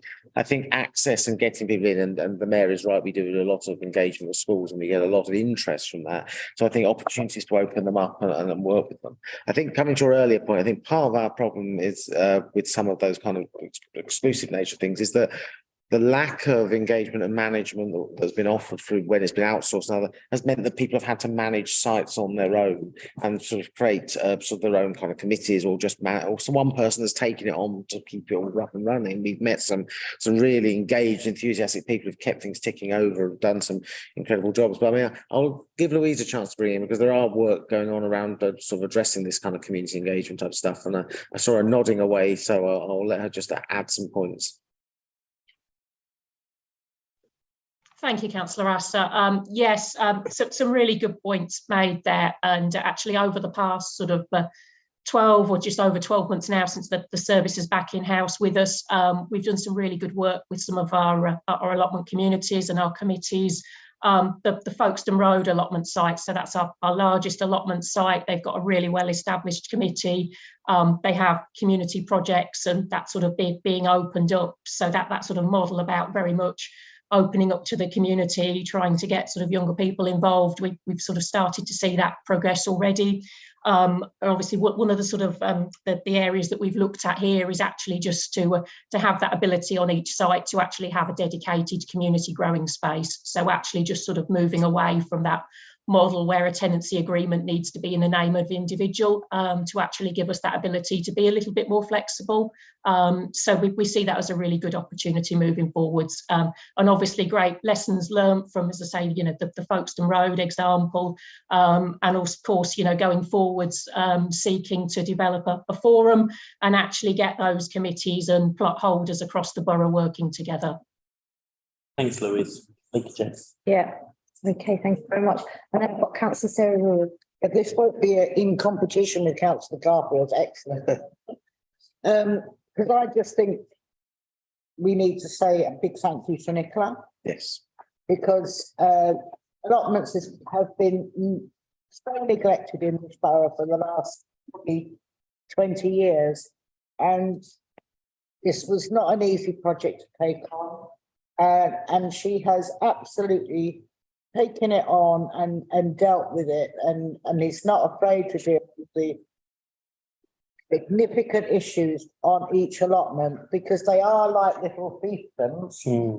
Even the most open ones are still fiefdoms.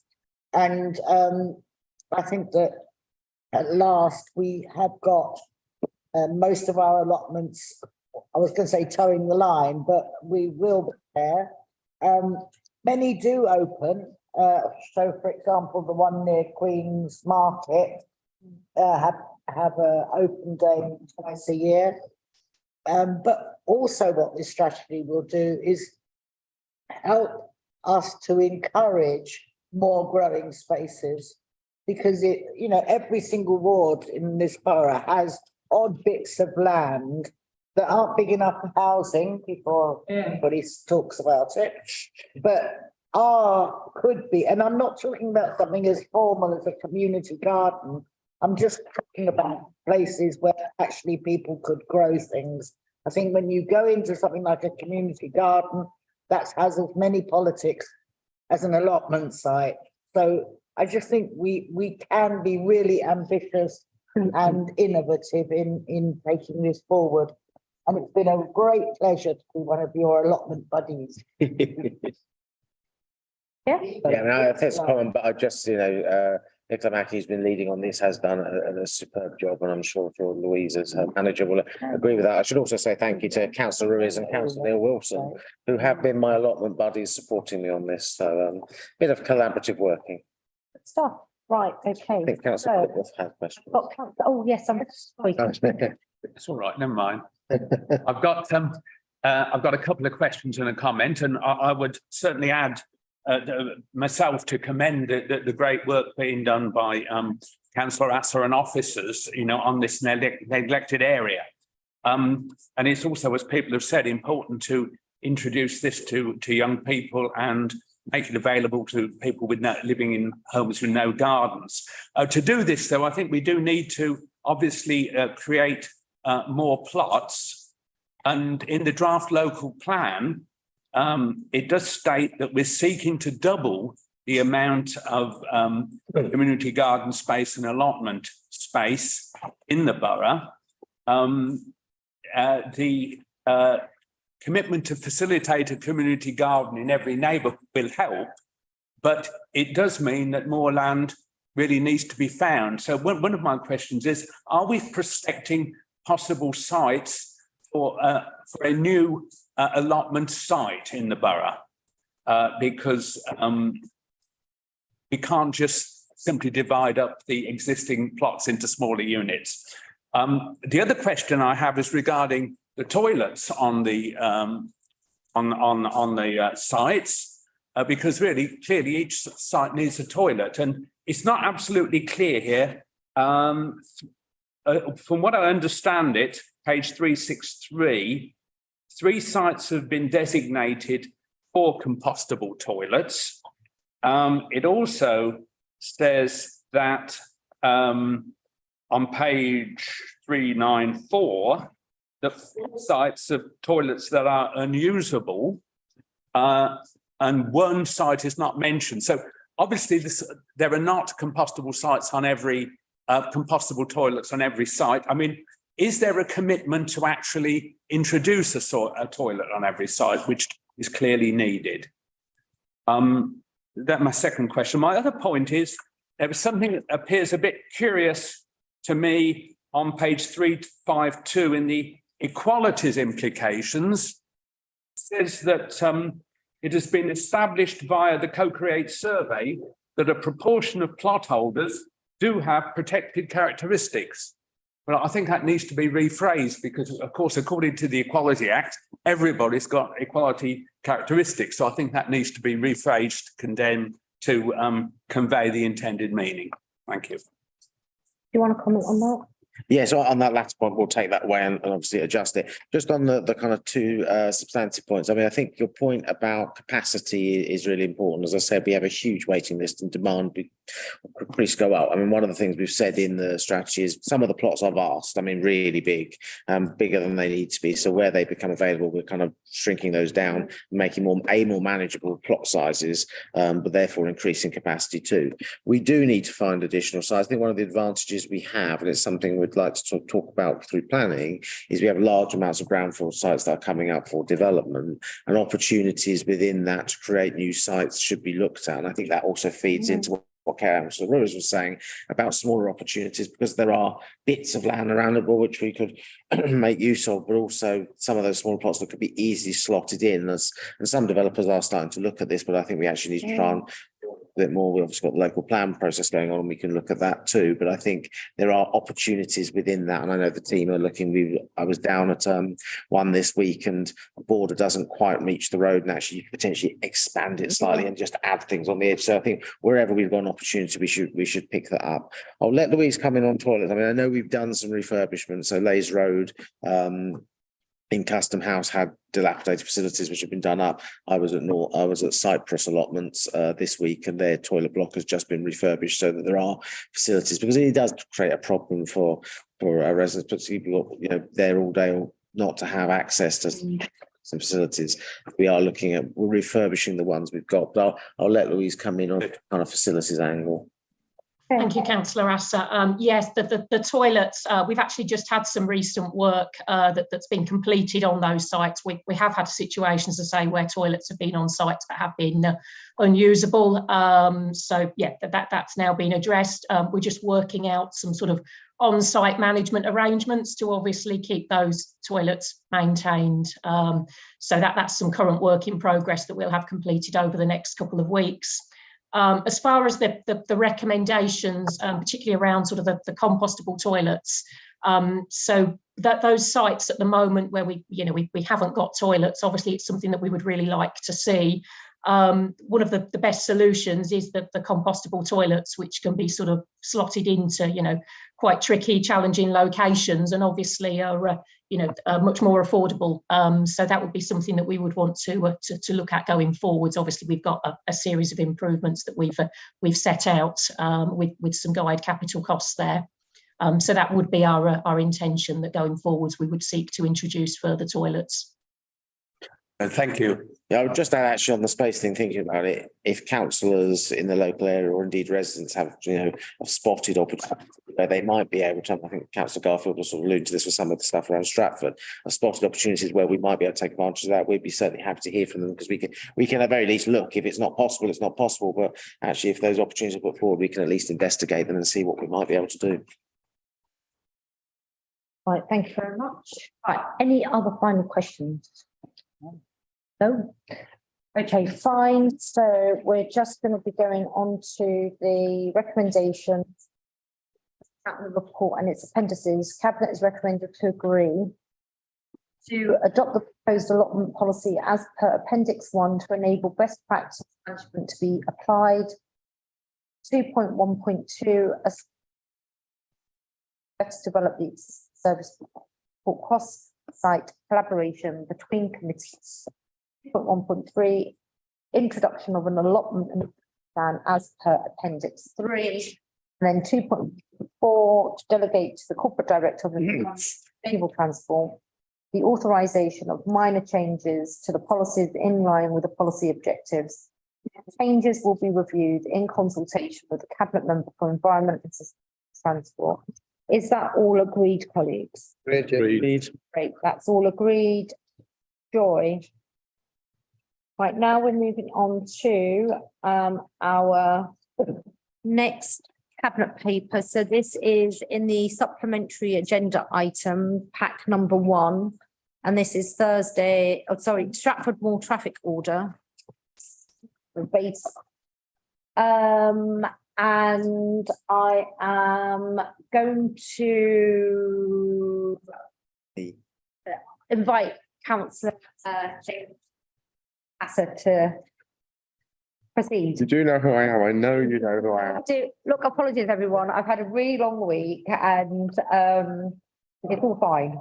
Right. It's as if having full council the night or late night one night and then cabinet is not the best of timings for our general sleep patterns.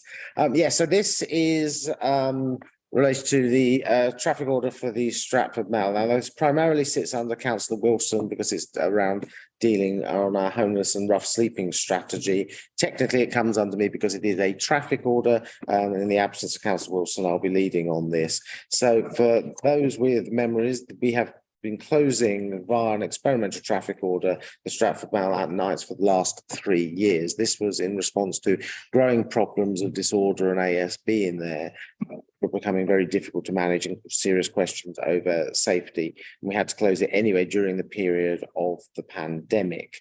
That has been done through an experimental traffic order which has run out of legal time, and therefore we're proposing to change that to a permanent order, continue this on an ongoing basis, because I think there's been a success in achieving what it needed to do. Remove that through route at night, which had proved difficult in terms of safety, also through even I'll bring in officers in a moment to tackling some of the issues around rough sleeping. Now, we know that that was a well-used route, but had become particularly unsafe for people. What we're also doing, and I know because there are concerns about making sure the other alternative routes around the outside of the station, there have been a number of public realm improvements over the last few years in Stratford, both in terms of the way the gyratory worked and around the bus station following on for the Olympics, but we will be continuing to work with local councils and the community to look at further options we can take. I know officers in highways have already been looking at where we can do additional lighting improvements and things, and our new corporate director will be doing some walkabouts as a part of his Get to Know the Borough. One of the things we will look at is making sure he gets a chance to have a look, and he'll be bringing fresh eyes from another boroughs to what additional enhancements we make to make sure everyone is assured that the alternative routes are safe and as accessible as possible. So we're bringing this forward because we think it has worked. We don't want to return to the situation we had previously. The team, I should say, have done an incredible job in terms of tackling and working with rough sleepers to solve that problem. And I think people have seen the difference outside of Stratford Station. But what we don't want to do is go backwards on that progress and make sure we continue to work with rough sleepers, but also make sure the area is safe. I will bring in Jason at this point to talk about the other side that doesn't sit in my area. Thanks, Councillor Asser. So as Councillor Asser said, we had not only between 70 and 90 people staying in the Mall, but the Mall had also attracted a lot of homeless people in the surrounding areas. It was a deep safeguarding concern. There were a lot of very, very significant issues that happened to people's safety within the Mall. Very, very vulnerable. So closing it at the same time as really reimagining and reinventing our whole approach to council to support homeless people has had a massive difference. Worth highlighting that this isn't a static population. Numbers of people going through rough sleeping who experience rough sleeping changes all the time, and people go on to different journeys, move to different parts of the city, the country, elsewhere, are able to sort out their lives, all kinds of things. We've supported 1,000 people through our integrated rough sleeping services over the last few years. So it's not a static population, it changes. There's always more people who, for reasons of life vulnerabilities, become homeless and face the challenges of rough sleeping.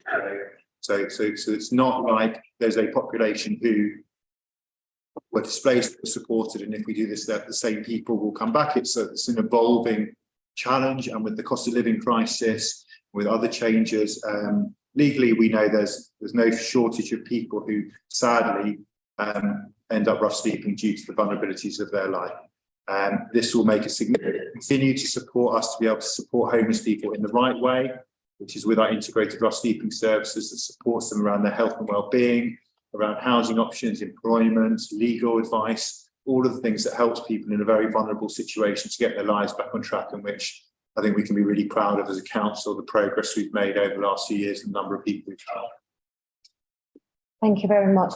I just want to raise some questions of some concerns that have been raised by ward councillors. And insight that there's a concern around safety, what provisions are going to be put in place if the Stratford Moor is closed, and how do we ensure that safety, because historically it's been used as a convenient thoroughfare and connection point from one part of the Stratford spatial area to the other side where the Stratford Town Hall is, and so people will have to walk around, and there's a concern given how busy Stratford is. And I mean, we all know that Stratford Station is the 5th busiest, well, in the top 5 busiest stations in the country, and I think it ranks at number 2 or number 3. As everyone knows, we're about to submit a strategic outline business case to the Department of Transport, looking for up to £1 billion worth of investment for the Stratford Station expansion, because it does require expansion for both health and safety reasons, but to also create a really pleasant transport hub for people to use, and people, including our residents and people that are investing in the borough through opening shops and commuters. And also we want a neighbourhood that at the heart of it is a vibrant Stratford centre that includes the complementary Westfield Stratford station, Westfield Stratford, which isn't Stratford centre. We've got a historical Stratford centre that we want to preserve. So how are those things going to be addressed, and what are the plans for ongoing engagement with ward councillors, and not just ongoing, but actually probably rather effective engagement with ward councillors, and effective engagement with keeping all members updated, and effective engagement in terms of all the key milestones on those really important issues. And I think there is something also about how we integrate this into the programme plan relating to the Stratford vision and the Stratford Station expansion.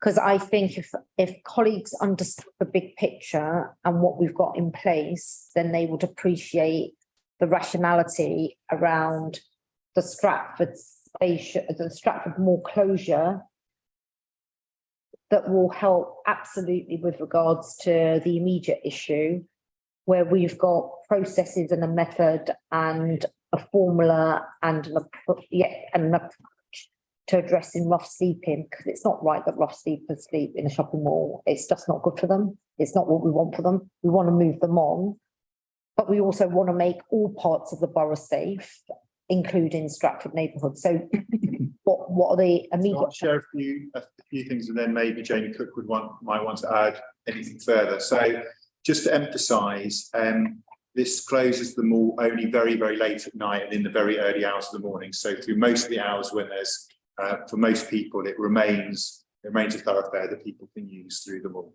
So what times are those? What's the current timing, Simon? 9 p.m. 9 p.m. to 5 a.m. 5 a.m. Yeah. It's slightly later in relation to the bar on the roof, so people can still exit and enter the main door, but not for the rest of the mall. Right. Okay. But the mall closure is 9 o'clock.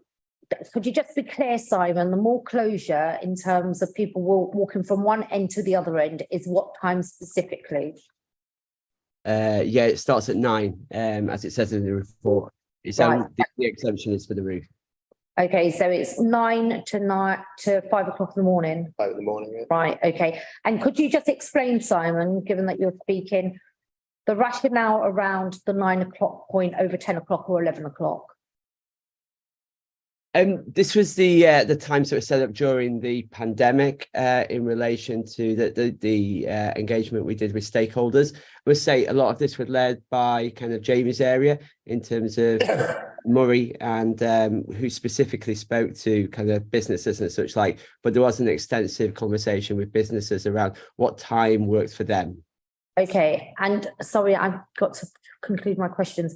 So the evidence base around the timings that are currently presented in the report are based on a consultation with key stakeholders during the COVID-19 period. But there's nothing precluding as we mobilise around the submission of the traffic order, because you've got to go through a legal process. Would it be 9 o'clock to 5 o'clock? Could it be 10 o'clock? Feasibly, could it be 10 o'clock or 11 o'clock? It could be, and one of the recommendations is that we have that decision as a delegation, so we can kind of flexibly adapt as we may need to. Okay, so a delegation as in, sorry, you said there's the recommendation is a delegation so that we could have a further discussion under the auspices of delegation and then arrive at a conclusion around that time. Yeah. Yeah. That's correct. And it will be one definitive time. Sorry, because I interpreted what you said as we can have successive conversations and move the kind of time. We at present we would have to come back to cabinet to change the time of the closure. The delegation would allow an officer to do that in line with further engagement with businesses and such like if a need arises for a change to be made in consultation with lead members. Okay, so okay, I've got that. I'm clear about that. And do another point. There were some other things. Yeah. So when we did this, there has been extensive work to the lighting and the street architecture around the mall to improve the safety around the mall through the period, the number of years that we've had this order in place, and to emphasise through the various consultations that have happened and through the number of years that this has been closed, we haven't actually had a single complaint about the current situation. Notwithstanding that, we do think there are further improvements that can be made. So that's absolutely on agreement to this. We're going to do more work with the local community, with ward councillors, as you mentioned, and with Jamie's team and Councillor Ass's and Councillor Ass's directorate to work with around lighting, around street architecture, around community safety to ensure that we're doing everything we can do to ensure the safety of people walking around the mall. But I think worth emphasising as well, while there was a time when people did use them more for leisure late at night, it had long since ceased to be a safe place. And the risk of going back to where we were is that I think we're all aware is that rough sleeping will return to the mall and it will not be a safe place within the mall late at night either. So the work we need to do is to make the wider environment as safe as we possibly can be, while supporting rough sleepers in the most effective way. Okay. I mean, I do want to just describe to colleagues here the situation that I experienced and had direct first-hand exposure to at the Stratford Mall in the period between 2018, when I first became the mayor, going into 2019, as we began to get to grips with the whole Stratford Mall situation, because it had become a magnet for rough sleepers, not just from Newham, but from literally the entirety of London and as far up as north. And Europe. There was open drug use. There was open drug use through smoking and syringes. There were people defecating in the mall. There were people defecating outside in the surrounding areas. The businesses pleaded with the Stratford management company to install a toilet for the rough sleepers. The toilet was burnt down. There was perpetual drug use, vulnerable women, vulnerable young people, vulnerable adults. Stop. If ever we got back to a situation with the Stratford Mall, as I described, we would have failed the residents and the people of this borough. And also we would have failed in our purpose of helping those most vulnerable. And we would have failed all of those small businesses in one of the most busiest shopping centres that regular folk use, not the Stratford Westfields of this world, but regular folk using the Sainsbury's, the fruit stalls, the little shops. Because right now they need to make ends meet. We would have failed all of them. And I'm encouraged that through the delegation, and on the delegation, I will be asking that there is a regular frequent update to me directly on this. And we have a detailed programme of engagement with the ward councillors concerned, both Stratford and Maryland in particular, and others in West Ham, that we are really clear about the evidence base as to the timings that we will institute once we finalise the times to take into account the women's safety. And I want to also be assured that the communications around this, both of the consultation piece and then what subsequently happens, is absolutely on point. Okay, I'm going to be bringing in Sabia and then also Councillor Sarah Rose and Shabba Mohammed. Deputy Housing Management and Modernisation and the Ward Councillor for Stratford. I welcome the closure of Stratford Town Hall. There is this illusion that... Oh, Sorry. We could close that if you like. There is this illusion that keeping the mall open overnight is a safe option for people who walk through it, as it is well lit, and it provides rough sleepers with shelter. But the reality is far from it. Antisocial behaviour and mugging residents or rough sleepers was on the rise inside the mall before the closure. I want to draw everyone's attention around women's safety, and I don't have statistic with me and on how many women have been attacked within the mall, but I have case studies of women talking about the fear of being verbally and physically assaulted inside the mall, including one of our female councillors. It's much safer walking outside, at least someone could hear you scream, according to a resident. But of course, we need to improve our highways, and I look forward to working in that. Since the closure of the mall, as someone who has been working with homeless and rough sleepers, I can confirm by speaking to other partnering organisations, it has been safe option as rough sleepers have been also victim of violence and intimidation. I can also confirm as someone who's part of the council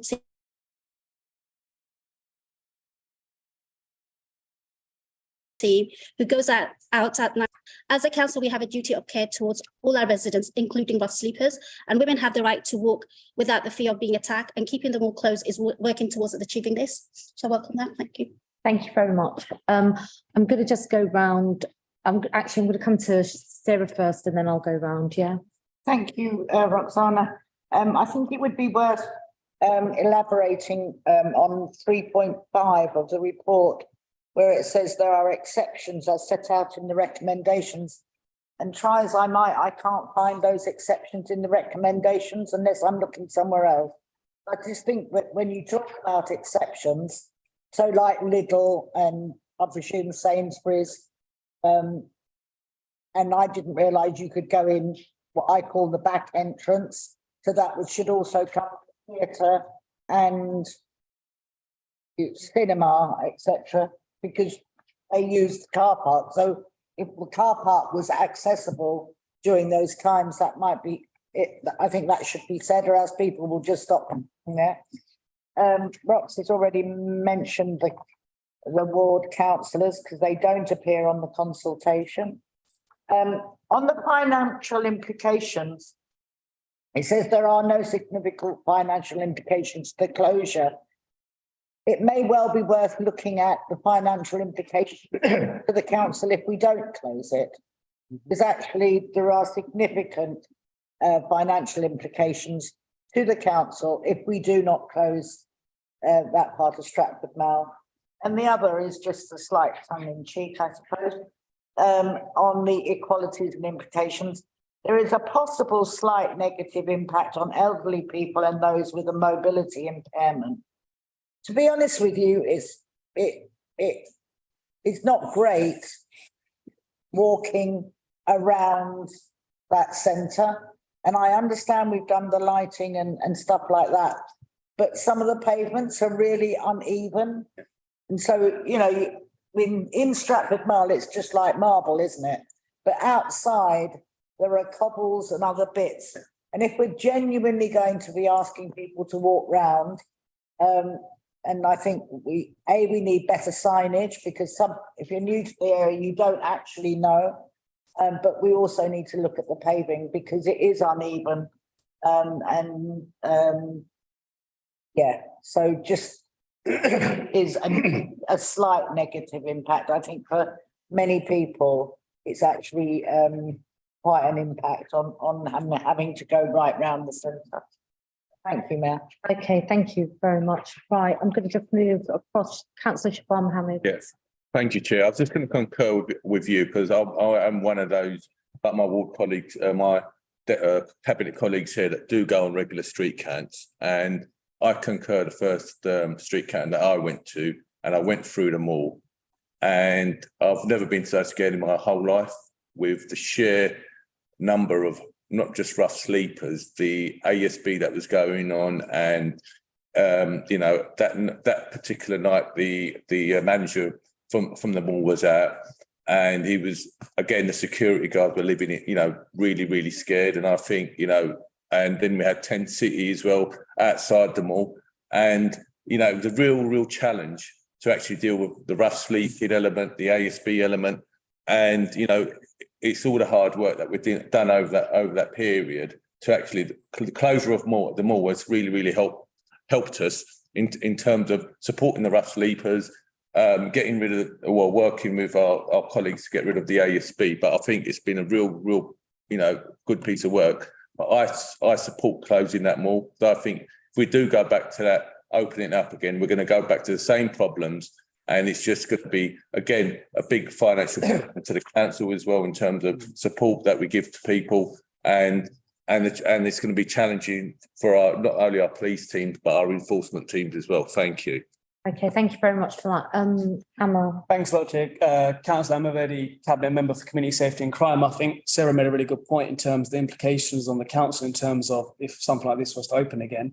And obviously speaking to recent partners, including the London Fire Brigade, Met Police just recently in terms of risk that this could create in terms of ASB criminality, and looking at even the youth that surrounded around this area, I think that's something that we don't sort of sometimes consider, that the impact it might have on them, because they are a key stakeholder as well, right? Just like the aging well population.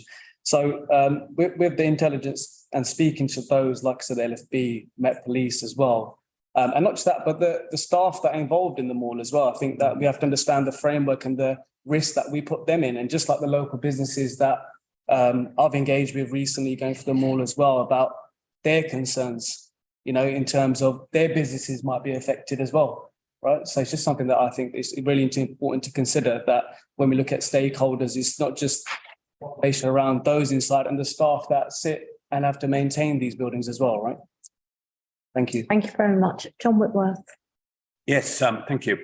Yeah, going back to 2019 when the problem was becoming acute, I myself and many other council members were reluctant to have the centre closed.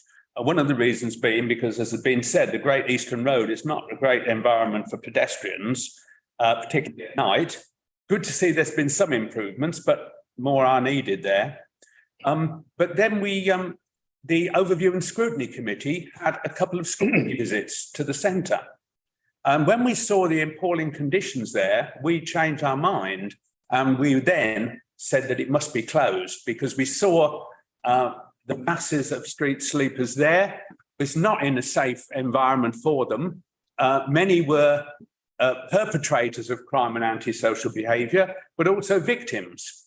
It was not a safe place for them. And we even spoke to some of them who were being exploited by gang masters coming around early in the morning and carting them off to building sites to work for a pittance for a day's labour. All that sort of thing was going on. And we also spoke to the manager of the centre, who talked about the appalling stress which the security staff and cleaners were under, cleaning up the mess, facing the violence. And we clearly should not be asking people to work in those conditions. So all this adds up to the fact, given, as Jason has said, if it's reopened, it's likely to act as a magnet again for people from all over. And just to end with a question, I don't know, has there been an estimate of what proportion of the people using the centre overnight were coming in from outside? It was obviously a large proportion, and that will, in all probability, recur if it's opened again. Okay, thank you very much. And then Zulfikar. Thank you, Chair. I do recall similar discussion when I was Cabinet Lead for Health and Social Care, when we went for the interim closure of the Stratford Mall. I mean, like you said, antisocial behaviour, drug use, rough sleeping, and health and safety were the major issues, and that led us to close this on interim basis. It is a very well-known location, not across the Europe as well. So concerns that previously were similar to what is being said today in terms of the surrounding streets and public realm, etc., and safety, and whether they will be dispersal of the rough sleepers from Stratford Mall. And I think our track record demonstrates that we brought down the rough sleeping figures from 100 plus down to single figures. And there wasn't any evidence that, the people from Stratford Mall have moved to surrounding areas, etc., which has caused any adverse impact anywhere else. There haven't been any complaints. The businesses are happy. It's a main thoroughfare, clearly. But I think the hours proposed are realistic. And I think there was an element of the reality that after 9 o'clock or so, the demand for footfall during that, after that hours, is pretty small, and that was a reasonable time to assume. But I'm pleased to hear that if we do go along with the proposal, and we will be looking at possibility of reviewing the hours, then that's something that should be welcome. And as always, there is a need to improve infrastructure, and I'm sure that's something that can be done. But actually, not extending this, making it permanent, is going to be a step in the wrong direction, and we're starting with what we were 4 years ago. Okay, right. So I am going to, are there any concluding remarks? It's just a question from Councillor Whitworth. The numbers to hand, but a very significant proportion were people with no recourse to public funds. We were in a unique moment in the pandemic where we could support that group effectively. We are in a much more challenging situation about how we support homeless people with no recourse to public funds now. And yeah, we would be in a very difficult, both operational and financial challenge to support that population if it significantly returns to normal. Okay. Can I just sum up? Yeah, go on. So I think there are a couple of things coming out of this I'd just like to pick up, really. I mean, firstly, the key issue is around safety, and I think it doesn't matter whether you're inside or outside, safety is the key to this. And we obviously identified a particular problem with inside that needs to be solved this way, but that obviously then presents us with the challenge of making sure it remains safe outside, whether that's feeling safe walking from any kind of ASB or through to things like it being a safe walking route for other things. So I think that's been quite clearly heard, and we'll work through that. I think, Mayor, you touched on something earlier in relation to the station, and there's work that needs to be done there because of the size. Part of our problem as well is this Stratford is somewhat a victim of its own success in sheer amount of footfall. A lot of work went on around the Olympics to deal with that. There's been subsequent work, there's been development, but that has created a number of issues in terms of the capacity needed. And I think there's a wider project perhaps to look at in terms of not just around there, which we will do, but on the wider kind of public space and public realm of Stratford as part of that, looking at the station as well. So we will pick that up from my department, and I'm sure the new corporate director has heard very clearly about that, and as part of his look, we'll have a look at that and what and do in terms of public realm improvements, pavement improvements, safety, and just ensuring that that alternative is used late at night. We're picking it up. plus the wider area. So we've made a note of that, and that's something where we can start working through and making sure we've cleared off all those concerns. Yeah, and I mean, similarly, there's, I've been having discussions with Colin. We need to integrate the teams on the Stratford Vision piece. It's not sufficiently integrated, and the, we need to systemize the meeting so that everyone's clear about what's happening where and who's leading on what, and let's come together to just keep track. Yeah. All right, fine. So we're going to go to the recommendations, the reasons set out in the report and its appendants. We go to the recommendations. Jamie's just going to address one issue in relation to. Oh, so, I'm sorry. Come on. I presume we just need to be slightly clearer about what is involved with the permanent traffic management order. So we'll get formal words for that and get that sent over by statistician. Okay, fine. Right, so 2.1, for the reasons set out in the report and its appendices, Cabinet agree. 2.2, to agree to the implementation of a permanent traffic management order under section 6 of the Road Traffic Act 1984 on the terms as set out in paragraph 3.3 of this report. 2.3, to delegate authority to the corporate directors of adults and health and environment and sustainable transport to propose, when appropriate, any relevant amendments to the permanent traffic management order, such as the timings and businesses subject to the order, with details of the statutory process of implementation through a non-key officer decision. And just taking into effect the delegation, I'm going to add the following words. In consultation with the cabinet leads for Councillor James asked what the cabinet leads for the cabinet lead for highways and sustainable transport, environment, highways and sustainable transport. Environment, sustainable transport, and adults and health. And adults and health, yeah. Then yeah. So if we could just add that into the records. Okay, is that agreed, everyone? Yeah. Agreed. That's all agreed. Thank you very much. Right, now we're going to be moving on to the procurement of major works contract for branding, present E11. Braiding. Braiding, my eyesight. You know why? You should put your glasses on. I know, right, I am so sorry. Right, procurement of major works, braiding, present 11. All right. So who wants to kick this off? Yes, it's me. Great. We have promised to privatise investment in our housing stock to improve the quality of life for residents and protect our homes for generations. We are dedicated to ensuring all residents have a voice in any decision to make their homes warm, safe and warm, energy efficient and in a state or block or neighbourhood to be proud of. As a social landlord, the council has both a legal and moral obligation to maintain the properties to a standard that is fit for purpose, compliant, achieves all the affordable warmth and identifies